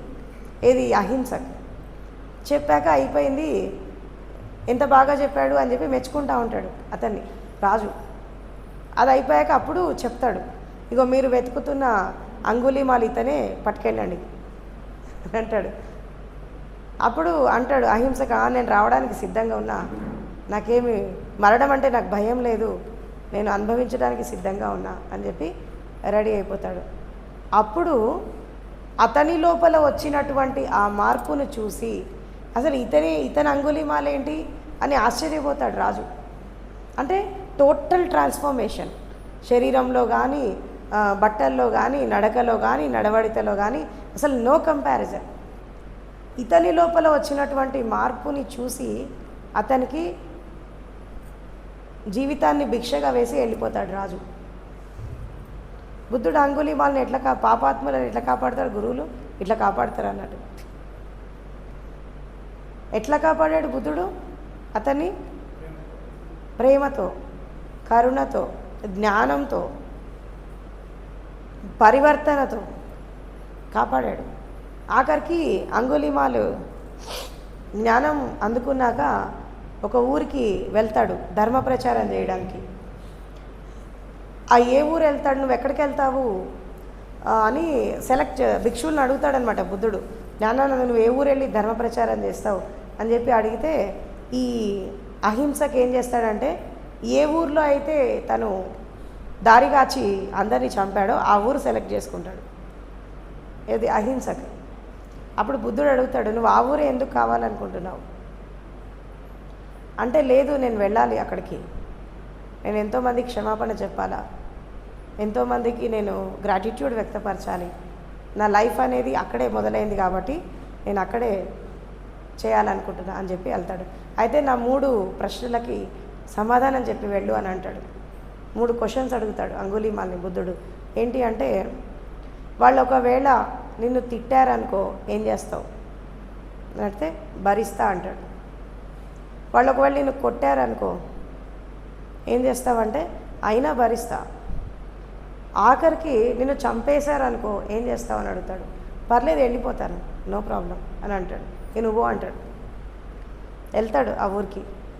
వెళ్ళాక ఇక అందరు మామూలుగా జరుగుతూ ఉంటుంది, అంగుళీమాలని గుర్తుపడతారు. పడ్డాక రాళ్లతో కొడుతూ ఉంటారు. రాళ్లతో కొడుతూ కొడుతూ ఇక చెప్తాడు అక్కడికి, నేను మారిపోయాను, ఇదివరకులా కాదు, నన్ను క్షమించండి, నేను చాలా తప్పు చేశాను తెలియక అని చెప్పి ఇక ఎవరైనా మాటలు పట్టించుకోరు. నువ్వు మా బంధువులందరినీ చంపేశావు, నువ్వు ఉంటుంది ఆ గ్రడ్జ్ ఉంటుంది కదా, దాంతో రాళ్ళు వేసి కొడుతూ ఉంటారు. ఆ రక్తసిక్తమై పడిపోతాడు కింద అంగుళీమాల్. పడిపోయాక ఆ పక్కన భిక్షువు వచ్చి బుద్ధుడికి చెప్తాడు, అంగుళీమాల్ని చంపేస్తున్నారు, మీరు రండి అని బుద్ధుడిని తీసుకొని వెళ్తాడు. ఆఖరికి ఆ రక్తం అడుగులో ఉన్న అంగుళీమాలు చూసి బుద్ధుడు ఆ రక్తం చూసి ఏం చెలించలేదు. తను ఒక విషయం అడుగుతాడు, ఏంటంటే అంగుళీమాల్ ఇప్పుడు నీ మానసిక స్థితి ఎట్లా ఉంది అని అడుగుతాడు. నీ మనసు ఏం చెప్తుంది ఇప్పుడు అని అడుగుతాడు. ఏం లేదు, చాలా ప్రశాంతంగా ఉంది, ఇన్నాళ్ళు నేను చేసినటువంటి తప్పులకి ఇలా ప్రక్షాళన జరుగుతోంది, ఈ పాపం నుండి కూడా నేను విముక్తి అయిపోయాను అని అంటాడు.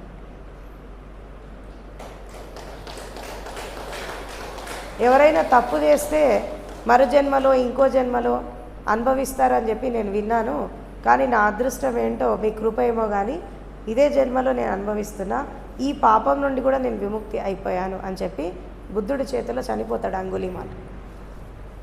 దాని తర్వాత బుద్ధుడు కాన్షియస్గా బాడీ లివ్ చేయడానికి అంగుళీమాలకి హెల్ప్ చేస్తాడు. దాన్ని ఏమంటారంటే బార్దో టెక్నిక్ అంటారు.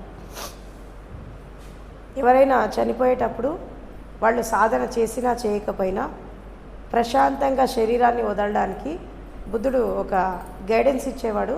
దాని టెక్నికే బార్దో టెక్నిక్. ఇప్పటికీ జపాన్లో అదర్ కంట్రీస్లో దాన్ని ప్రయోగిస్తూ ఉంటారు ఎవరైతే మరణశయ్యపై ఉన్నప్పుడు. సో అట్లా బుద్ధుడు అంగుళీమాలని దేంతో మార్చాడు అంటే కరుణతో మార్చాడు, ప్రేమతో మార్చాడు, జ్ఞానంతో మార్చాడు, తన బుద్ధత్వంతో మార్చాడు. అంటే ఒక వ్యక్తి లోపల మార్పు తీసుకురావడానికి నువ్వు మారు మారు అని చెప్పక్కర్లేదు, టైం వచ్చినప్పుడు వాళ్ళే మారుతారు.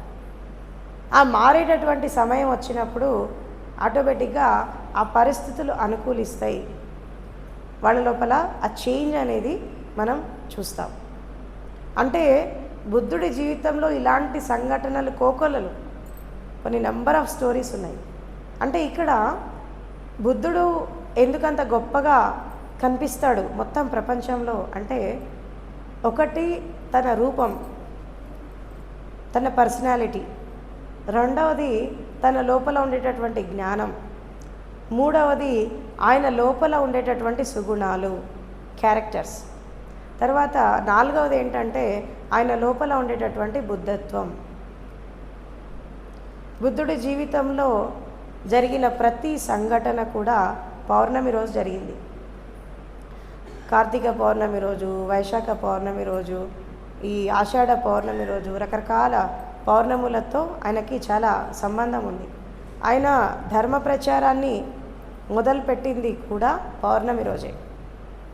ఫస్ట్ మొట్టమొదటి ధర్మ ప్రచారం ఎక్కడ మొదలుపెట్టా అంటే సారనాథ్ దగ్గర. ఇప్పుడు ఎవరైతే నేను మీకు చెప్పానో బుద్ధుడు ఎప్పుడైతే కఠోరమైన సాధన చేస్తూ కొన్ని నియమాలను ఉల్లంఘించి ఆయన సుజాత ద్వారా ఒక ప్రేరణ అందుకొని ఎప్పుడైతే ఒక పూట ఆహారం తీసుకొని ఆయన సాధన మొదలు పెడతాడో, ఈ చుట్టూ ఉన్న 5 వెళ్ళిపోయారని చెప్పాను నేను మీకు నిన్న. అయితే వీళ్ళు వెళ్ళిపోయి ఒక చోట సారనాథ్లో ఉండి వీళ్ళు సాధన చేసుకుంటూ ఉంటారు. వాళ్ళకి చెప్తాడు వెళ్ళిపోయేటప్పుడు బుద్ధుడు ఏంటంటే, ఈరోజు మీరు కోపంతో నా దగ్గర నుంచి వెళ్ళిపోయినా నేను ఎప్పుడైతే సంబోధిని నేను అందుకుంటానో తప్పకుండా నేనే మిమ్మల్ని వెతుక్కుంటా వచ్చి ఆ ధర్మాన్ని నేను మీకు బోధిస్తానని చెప్పి మాటిస్తాడు బుద్ధుడు. ఈయనకి బుద్ధత్వం వచ్చాక అప్పుడు ఇంకా వాళ్ళని బుద్ధగయ నుంచి సారనాథ్ అంటే వారణాసికి 8 కిలోమీటర్ల దూరంలో ఉంటుంది కాశీకి సారనాథ్. ఈయన బుద్ధగయ నుంచి మెల్లగా ఇంకా ప్రయాణం మొదలుపెట్టి ఇంకా సారనాథ్ వెళ్తూ ఉంటే వాళ్ళు ఉన్న ప్లేస్కి వెళ్తాడు. వెళ్తున్నప్పుడు ఇతన్ని చూసి గుర్తుపడతారు, ఈయన సిద్ధార్థుడు కదా, బుద్ధుడయ్యాడన్న విషయం వాళ్ళకి తెలీదు. సిద్ధార్థుడుగానే చూస్తున్నారు. ఇంకా ఈయన సిద్ధార్థుడు కదా ఇక్కడ ఎందుకు వచ్చాడు, మళ్ళీ జడగొట్టడానికి వచ్చాడు మిమ్మల్ని, ఆల్రెడీ అన్నీ సంసారంలో పడిపోయాడు, తిని తాగి అన్నీ చేస్తున్నాడు అని చెప్పి వాళ్ళ భావాలు అలా ఉంటూ ఉంటాయి లోపల ఫస్ట్ లుక్లో. ఎప్పుడైతే బుద్ధుడు వాళ్ళకి సమీపిస్తూ ఉంటాడో వాళ్ళకి తెలియకుండానే వాళ్ళ మనసు మారిపోతూ ఉంటుంది, వాళ్ళ ఆలోచనలు మారిపోతున్నాయి, వాళ్ళ భావాలు మారిపోతున్నాయి. ఈయనకేం మర్యాద చేయదు, ఏం చేయదు, ఎందుకు వచ్చాడో వెళ్ళకూడదాం ఇక్కడి నుంచి అని అనుకుంటారు. వాళ్ళకి తెలియకుండానే ఆసనం వేస్తారు, వాళ్ళకి తెలియకుండానే నీళ్ళు ఇస్తూ ఉంటారు ఒకళ్ళు. అన్నీ బుద్ధుడి ఆరాతో జరిగిపోతూ ఉంటాయి మెకానికల్గా. అప్పుడు కూర్చుంటారు. ఇక కూర్చున్నాక నువ్వేం సాధించావు, మేము లేనప్పుడు నువ్వేం సాధించావు అని అడుగుతారు. అంటే ఇంకా సిద్ధార్థ అనే పిలుస్తూ ఉంటారు అతన్ని. నేను ఇప్పుడు సిద్ధార్థుడిని కాదు, నేను బుద్ధుడిని అని చెప్తాడు. ఏంటా బుద్ధత్వం అని అంటే అప్పుడు ఇక ఈ ధర్మచక్ర ప్రవర్తన అంటారు. ఈ ధర్మం గురించి మొదట వాళ్ళకి బోధిస్తాడు. అప్పుడు ఇక ఈ అష్టాంగ మార్గము, శీలము, తర్వాత ఈ సమాధి, ఈ ప్రజ్ఞ, ఇవన్నీ కూడా శీల, సమాధి, ప్రజ్ఞ, ఇది బుద్ధుడి మార్గం. వాళ్ళకి ఇక బోధిస్తూ ఉంటాడు. వాళ్ళు బోధిస్తూ ఉన్నప్పుడు 5 ఎన్లైట్ అయిపోతారు. 5 ఎన్లైటెడ్ అయిపోతారు. వాళ్ళ ద్వారా వాళ్ళని ఏమంటారంటే పంచవర్గీయ భిక్షువులు అని అంటారు వాళ్ళని. అంటే ఫస్ట్ బుద్ధుడి శిష్యులు అన్నమాట. ఆయన జ్ఞానోదయం పొందాక ఫస్ట్ బుద్ధుడి శిష్యులు 5. వాళ్ళ ద్వారా మొత్తం ప్రపంచం అంతా కూడా బౌద్ధ ధర్మం అనేది ఎస్టాబ్లిష్మెంట్ జరిగింది. ఫస్ట్ 5 ఎన్లైటెడ్ మాస్టర్స్ బుద్ధుడి దగ్గర. ఇట్లా వాళ్ళు ధర్మచక్ర ప్రవర్తన అంటారు. ఈ ధర్మచక్ర ప్రవర్తన కూడా జరిగింది ఆషాఢ పూర్ణిమ రోజు. మనం గురు పూర్ణిమ చేసుకుంటాం కదా, అదే రోజు ఈ బుద్ధుడు ధర్మ యొక్క ప్రవచనాన్ని మొట్టమొదటిసారిగా తన భిక్షువులకి అందించాడు. అంటే అసలు పౌర్ణమికి బుద్ధత్వానికి సంబంధం ఏంటి, అసలు పౌర్ణమికి మన లోపల జ్ఞానోదయానికి సంబంధం ఏంటి అంటే ఈ పౌర్ణమి యొక్క వెలుగు మన ఆత్మ చైతన్యం యొక్క వెలుగు ఒకటే. ఓకే, ఎప్పుడైతే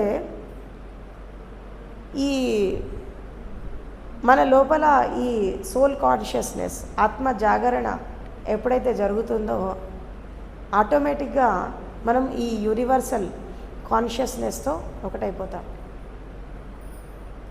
అందుకే గురువుని పౌర్ణమితో పోలుస్తారు. ఎందుకు? సూర్యుడితో ఎందుకు పోల్చారు చెప్పండి? గురు పౌర్ణమిలు చేస్తారు కదా, రథసప్తమి రోజు కొలవాలి అసలు గురువులని వాస్తవానికి సూర్యుడితో పోలిస్తే. కానీ ఆషాఢ పూర్ణిమ రోజు ఎందుకు చేస్తారు గురు పూర్ణిమ అంటే ఇప్పుడు సూర్యుడు స్వయం ప్రకాశితుడు, అవునా? కానీ చంద్రుడు కాదు. చంద్రుడు సూర్యుడి కాంతిని తీసుకొని రాత్రిపూట దాన్ని చల్లని వెన్నెలలాగా మార్చి ప్రజలకు అందిస్తాడు, అవునా? అదేవిధంగా భగవంతుడు సూర్యుడు లాంటివాడు. భగవంతుడు విశ్వశక్తి సూర్యుడు లాంటివాడు. తర్వాత గురువులు ఎవరైతే ఉన్నారో వీళ్ళు చంద్రుడి లాంటి వాళ్ళు. ఆ కాంతిని తీసుకొని డైరెక్ట్ సన్ రైజ్ మనం చూడగలమా? చూడలేము. కానీ ఆ కాంతిని తీసుకొని వీళ్ళు ప్రపంచంలో వెలుగుతూ ఒక పౌర్ణమి చంద్రుడిలాగా, ఒక వెన్నెలలాగా ఆ చల్లనైనటువంటి ఆ శక్తిని అందిస్తూ శిష్యులకి జ్ఞానాన్ని అందిస్తూ ఉంటారు గురువులు. అందుకే గురు పౌర్ణమి చేస్తారు. మనం అందుకే గురువులతో సత్సంగాన్ని కూడా కూర్చుంటాం, గురువులతో మాట్లాడతాం, గురువులతో మమేకం అవుతాం. కానీ సూర్యుడితో మనం భగవంతుడితో కాలేం కదా, కాలేము. ఎందుకు కాలేము అంటే దాన్ని మనం అందుకునే స్థితి వచ్చినప్పుడు మనకు వస్తుంది. కానీ స్టార్టింగ్లో అయితే మనకు గురువు కావాలి కదా, చెప్పేవాళ్ళు కావాలి కదా మనకి. సో ఆ భగవంతుడి యొక్క శక్తిని, ఆ సూర్యుడి లాంటి శక్తిని తీసుకొని వీళ్ళు చల్లని వెన్నెలలాగా మార్చి శిష్యులకి అందిస్తారు. కాబట్టి గురువుని పౌర్ణమితో పోలుస్తారు, గురు పౌర్ణమిలు చేస్తారు. అండ్ తర్వాత ఇంకోటి ఏంటంటే మన ఆత్మ చైతన్యం యొక్క వెలుగు, చంద్రుడి యొక్క వెలుగు ఒకటే. అంటే మన సోల్ కాన్షియస్నెస్కి మూన్ ఎనర్జీకి కనెక్షన్ ఉంది. ఈ మూన్ లాగా వెలిగి తర్వాత అది బయటపడ్డప్పుడు మళ్ళీ సూర్యుడిలాగా తయారవుతుంది. కానీ మన శరీరంలో ఉన్నప్పుడు మాత్రం ఈ మూన్ ఎనర్జీతో మనకి మమేకమైపోయి ఉంటుంది. అందుకే పౌర్ణమి రోజు ధ్యానం చేయాలా అని అంటారు. ఎందుకంటే మన ఆత్మ చైతన్యం దాంతో కనెక్టివిటీ ఏర్పరచుకుంటుంది మూన్ ఎనర్జీతో. అట్లా ఈ బుద్ధత్వాన్ని తర్వాత ఈ బుద్ధుడి యొక్క జీవితాన్ని పౌర్ణమికి చాలా దగ్గర సంబంధం ఉంది. ఎందుకు అంటే పూర్ణోదయం అంటే ఎవరైతే పరిపూర్ణంగా జ్ఞానోదయాన్ని అందుకుంటారో వాళ్ళకి ఈ యూనివర్స్తో కనెక్షన్ అనేది ప్రతి క్షణక్షణం ఉంటూ ఉంటుంది వాళ్ళకి. అండ్ తర్వాత మనము జీవితంలో మనం ఒకసారి జ్ఞానోదయాన్ని అందుకుంటే లేదా బుద్ధత్వాన్ని అందుకుంటే మనమే కాదు మొత్తం యూనివర్స్ సెలబ్రేట్ చేసుకుంటుంది మీ enlightenment.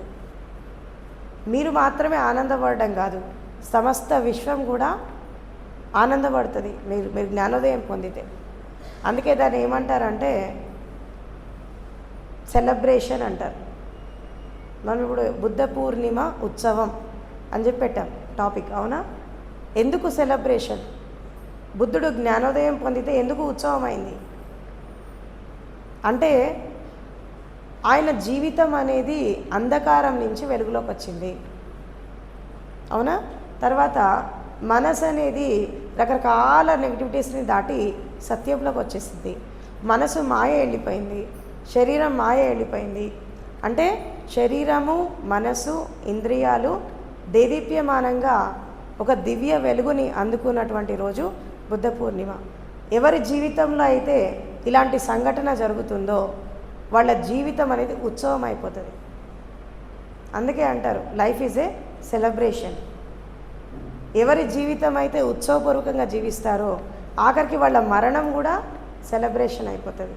Death is a celebration.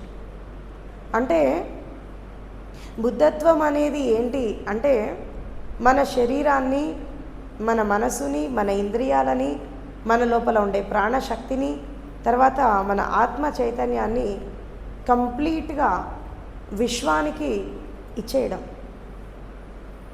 యూనివర్స్తో ఒక మమేకత్వాన్ని అందుకోవడం. అదే నేను, నేనే అది. ఆ స్థితిలో లయమైపోవడం, దాంతోపాటు ట్యూన్ అయిపోవడం, ఒక సమయం వచ్చినప్పుడు దాంతో మమేకం అయిపోవడం. లయం అంటే కలిసిపోవడం అన్నట్టు. దీన్నే మనము ఎన్లైటైన్మెంట్ అంటాం, బుద్ధత్వం అంటాం. సో కాబట్టి విశ్వానికి, సూర్యుడికి, చంద్రుడికి, మనిషి లోపల ఉండేటటువంటి కొన్ని రకాల స్థితులకి చాలా దగ్గర సంబంధం ఉంది. ఎందుకు అంటే మనిషి చిన్న విశ్వంతో సమానం. Man is a small universe. విశ్వంలో ఏదైతే ఉందో మన లోపల అన్నీ ఉన్నాయి. తర్వాత ఈ విశ్వంలో ఏదైతే జరుగుతుందో మన లోపల అన్నీ జరుగుతున్నాయి. సృష్టి జరుగుతోంది, స్థితి జరుగుతోంది, లయం జరుగుతుంది. బ్రహ్మశక్తి, విష్ణుశక్తి, శివశక్తి ఈ మూడు పనిచేస్తున్నాయా? చేస్తున్నాయా లేదా? ఎట్లా చేస్తున్నాయి? మన శరీరంలో కొన్ని వేల కోట్ల కణాలు ఉంటాయి. అవి పుడుతున్నాయి, బ్రతికున్నప్పుడు ఉంటున్నాయి, తర్వాత చచ్చిపోతున్నాయి. ప్రతి క్షణంలో సృష్టి జరుగుతోంది, పాలన జరుగుతోంది, తర్వాత వినాశనం జరుగుతోంది. అంటే ఈ సృష్టి స్థితి లయ అనేది మనకి ప్రతి క్షణం జరుగుతుంది మన లోపల. యూనివర్స్లో కూడా అదే జరుగుతుంది. అందుకే మన లోపల 3 రకాల గ్రంథులు ఉంటాయి. బ్రహ్మ గ్రంథి ఉంటుంది, విష్ణు గ్రంథి ఉంటుంది, రుద్ర గ్రంథి ఉంటుంది. ఓకే, ఈ విష్ణు గ్రంథి అనేది మణిపురం నుంచి మూలాధార వరకు ఉంటుంది. తర్వాత ఈ రుద్ర గ్రంథి అనేది మనకి ఈ మణిపుర పైనుంచి విశుద్ధం వరకు ఉంటుంది. బ్రహ్మ గ్రంథి అనేది ఆజ్ఞాచక్రం సహస్రాల్లో ఉంటుంది.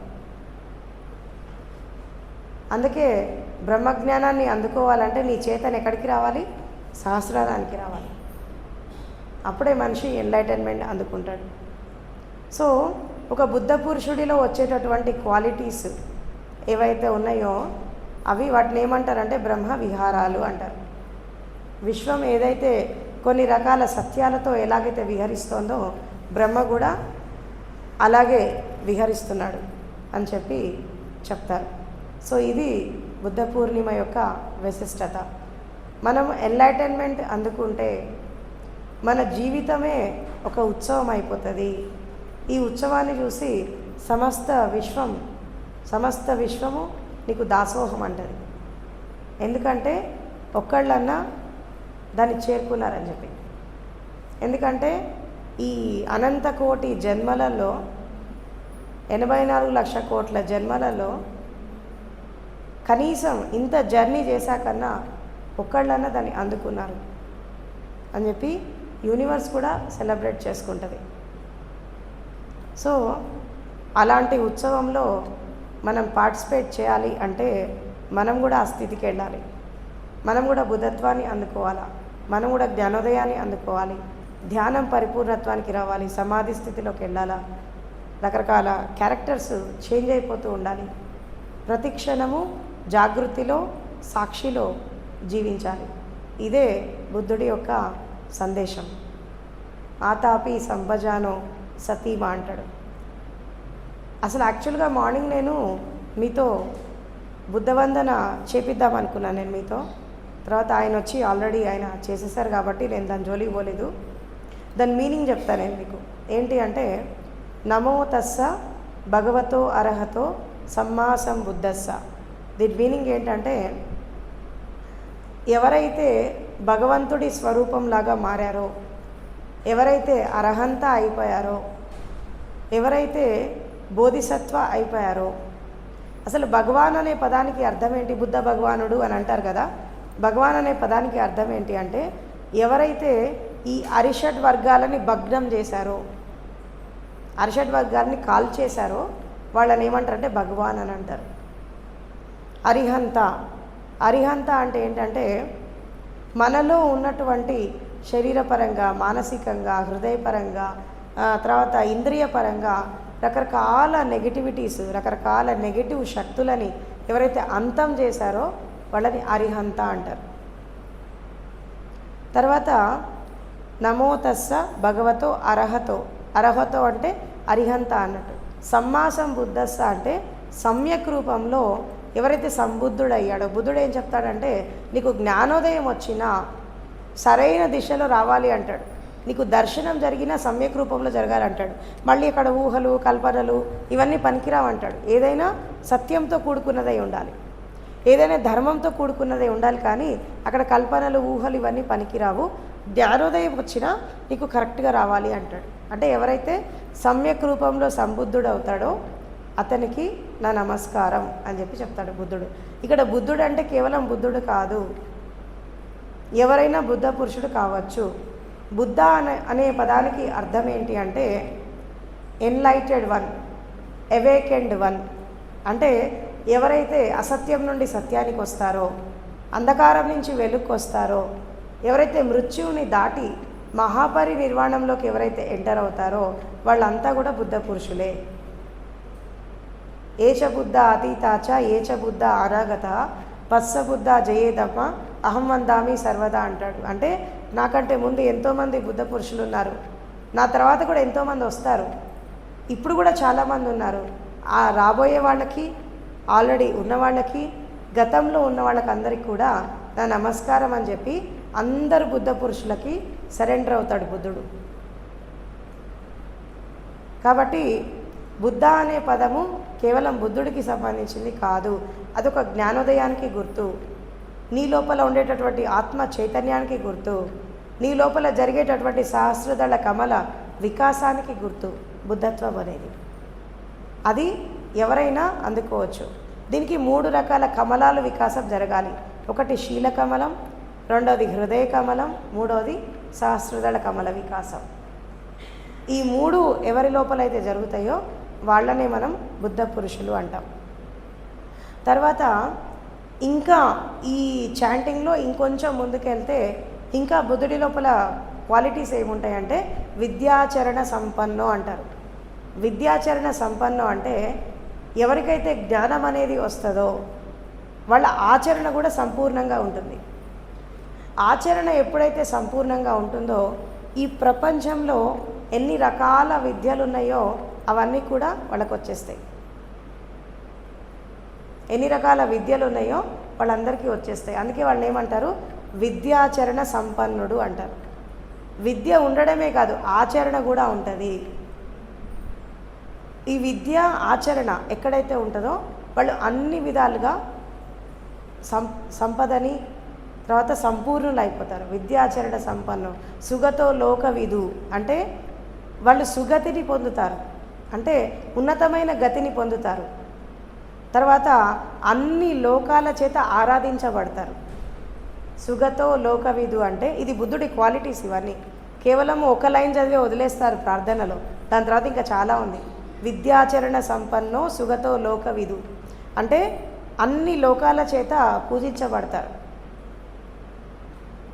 తర్వాత బుద్ధుడు లాంటి వాళ్ళు ఎక్కడైతే సత్సంగాలు చేస్తూ ఉంటారో అక్కడ దేవుళ్ళు దేవతలు కూడా సూక్ష్మ రూపంలో వచ్చి దాన్ని వినేవాళ్ళట.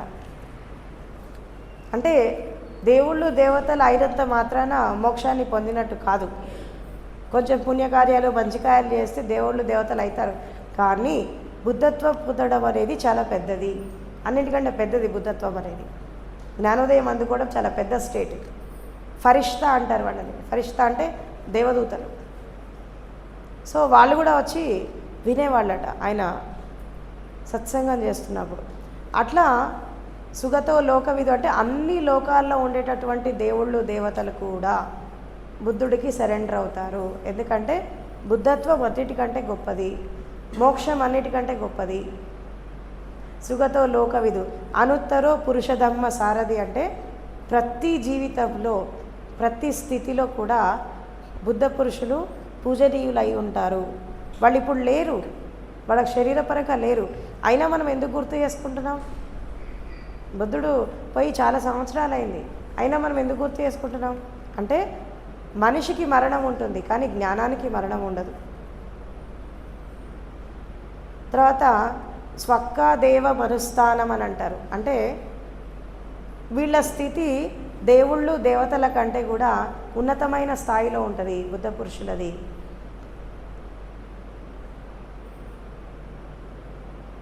ఇలాంటి క్వాలిటీస్ ఉన్నటువంటి బుద్ధ భగవానుడికి నేను సరెండర్ అవుతున్నాను అని చెప్పి దాని మీనింగ్.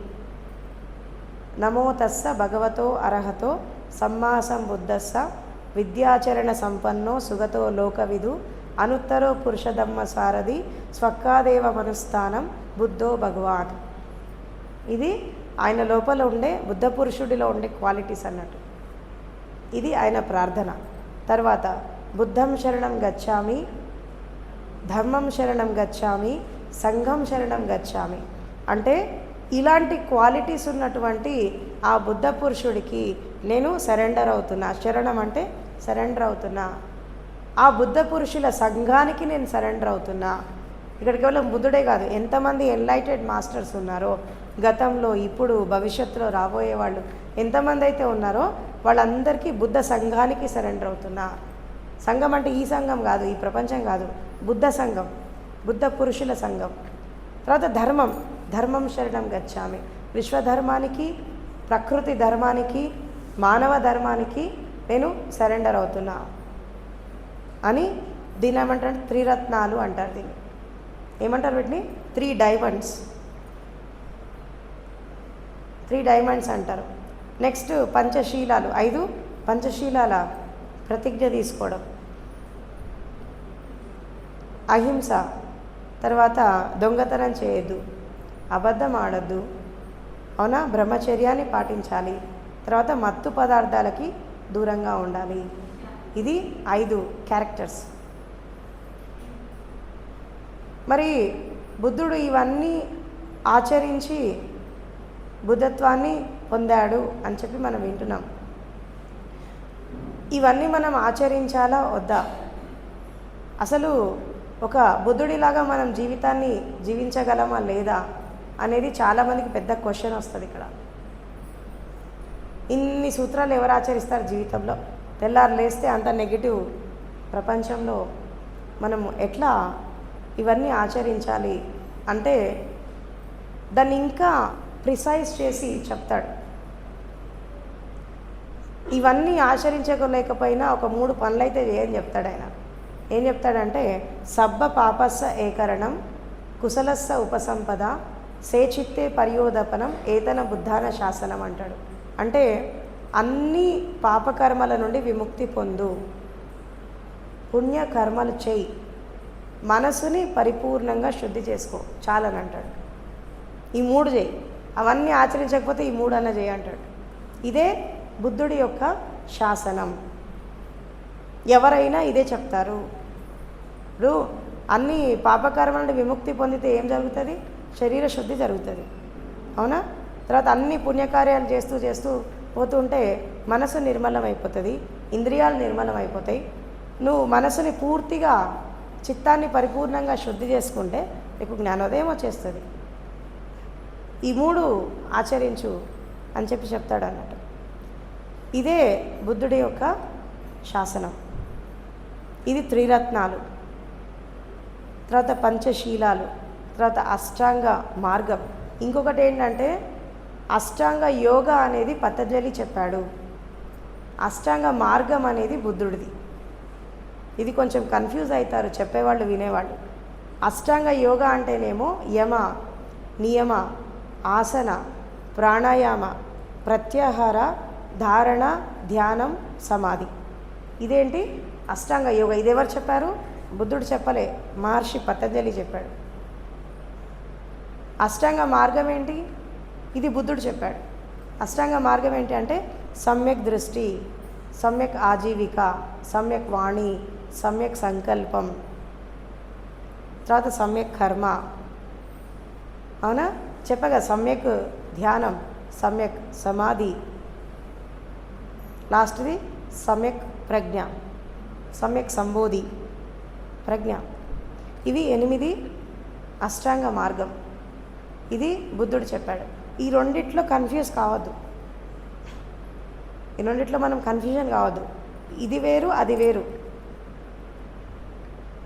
ఓకే, అష్టాంగ మార్గం బుద్ధుడిది, అష్టాంగ యోగా మహర్షి పతంజలిది.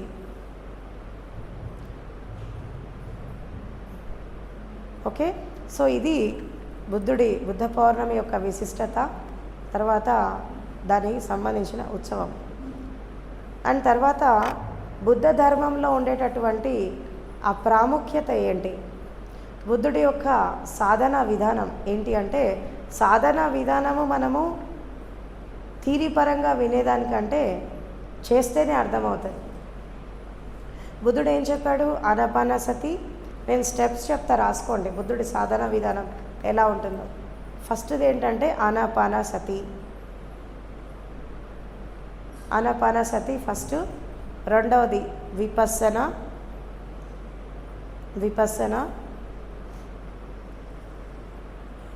మూడవది చక్రమాణ ధ్యానము. చక్రమాణ ధ్యానం అంటారు దీన్ని. నేను మీకు చెప్పాను ఇది ఎలా ఉంటుందో. చక్రమాణ ధ్యానము. తర్వాత నాలుగవది ఏంటి అంటే బార్దో టెక్నిక్. బార్దో, BARDO, బార్దో సూత్రం అంటారు దీన్ని. ఇది కూడా బుద్ధుడు చెప్పిందే. తర్వాత లామా ఫెరా. నేనేమంటారు? లామా ఫెరా. ఇవన్నీ బుద్ధుడు చెప్పిన టెక్నిక్సే, లామా ఫెరా. తర్వాత రేఖీ, REIKI, రేఖీ.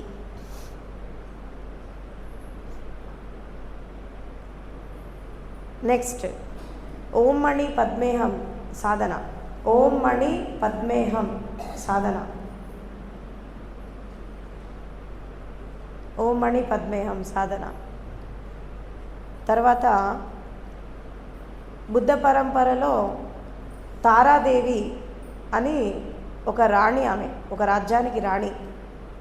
ఆమె బుద్ధ పరంపరలోకి వచ్చి ఆమె ఎన్లైటన్మెంట్ పొందాక తారాదేవిగా ఆరాధించబడుతుంది. ఎక్కడ? టిబెట్ ఏరియాలో. తర్వాత జపాన్లో తారాదేవిని ఆరాధిస్తారు. తర్వాత అవలోకితేశ్వర, ఆయన కూడా ఒక బుద్ధిస్ట్ మాంక్. తర్వాత బోధిధర్మ, దలైలామా, ఇప్పుడు ప్రజెంట్ ఉంది దలైలామా. వీళ్ళంతా కూడా ఒక్కొక్కళ్ళకు ఒక్కొక్క సాధన పద్ధతి ఉంటుంది వాళ్ళకి. సో ఈ తారాదేవి ఇస్తున్నటువంటి ఆ టెక్నిక్ ఏంటంటే సోహం సాధన. నెక్స్ట్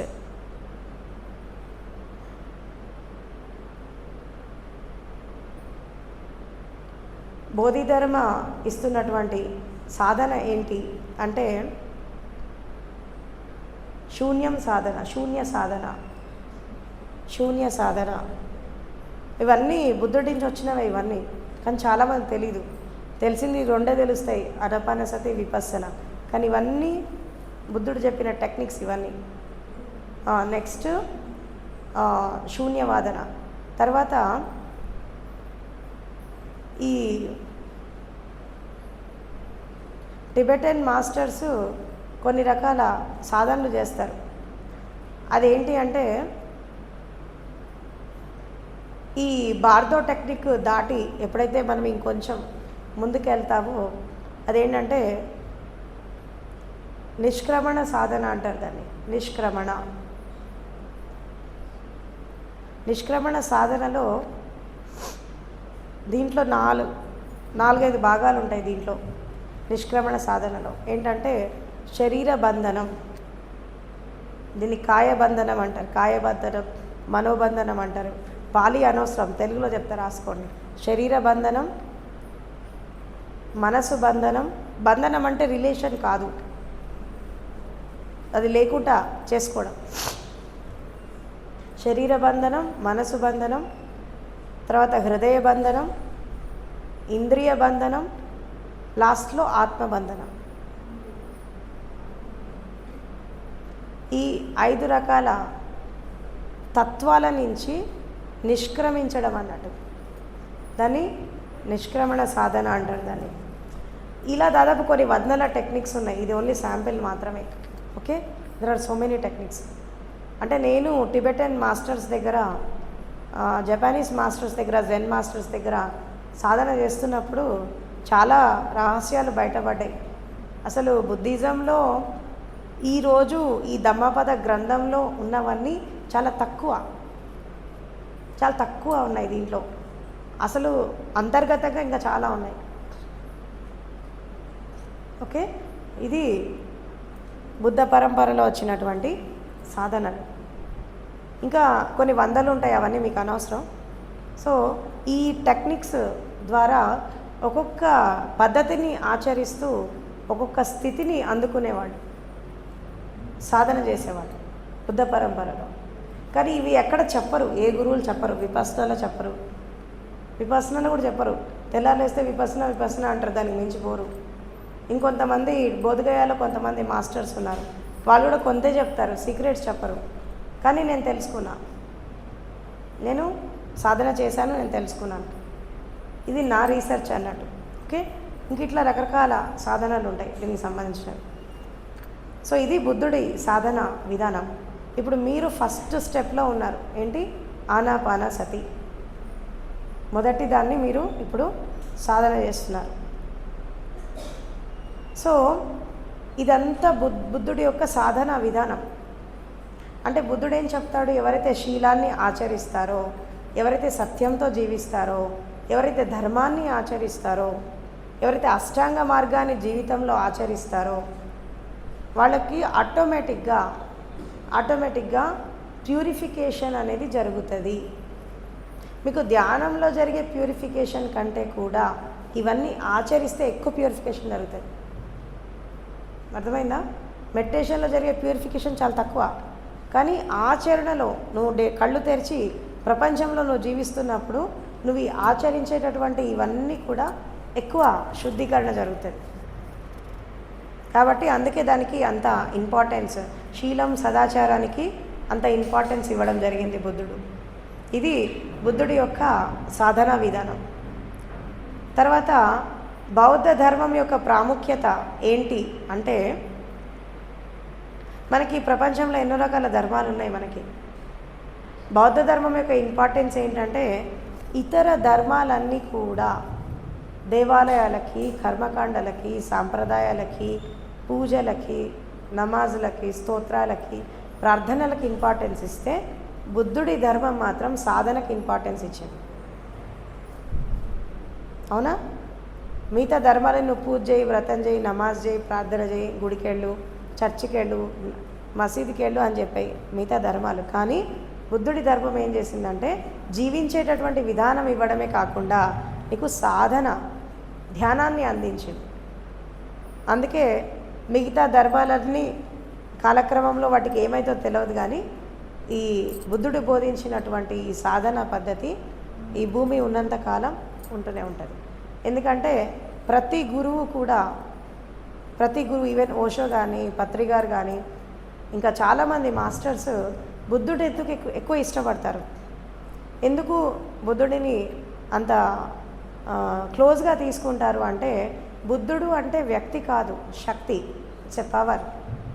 ప్రతి జ్ఞాని లోపల ఉండేటటువంటి శక్తి అంతా కూడా బుద్ధుడే. బుద్ధుడిని మనం వ్యక్తిలాగా చూడొద్దు, ఒక శక్తిలాగా చూడాలి. ఆ బుద్ధుడి యొక్క శక్తి నాలో ఉంది, మీలో ఉంది, ప్రతి స్థితిలో ఉంది, ప్రతి చెట్టులో ఉంది, ప్రతి గురువులో ఉంటుంది, ప్రతి సాధకుడిలో ఉంటుంది. అంటే ఎవరి లోపలైతే ఈ సత్యము, సదాచారము, ధర్మము, సాధన, ధ్యానము ఇది ఎవరి లోపలైతే జాగృతమైతాయో ప్రతి వ్యక్తి లోపల ఆ బుద్ధత్వం అనేది ఉంటుంది. ఒక విత్తనంలాగా ఉంది. ఆ బుద్ధత్వం అనేది ఒక విత్తనంలాగా ఉంది. ఆ విత్తనాన్ని మొలకెత్తించుకొని మనం దాన్ని పెంచుకొని ఒక మహావృక్షంలాగా మార్చుకున్నప్పుడు ప్రతి వ్యక్తి కూడా ధర్మవృక్షంలాగా మారుతాడు. ఆ ధర్మవృక్షంలాగా మారినప్పుడు అక్కడ ఎంతోమంది మనుషులు, జీవులు, పక్షులు దాని కింద సేద తీరుతూ ఉంటాయి.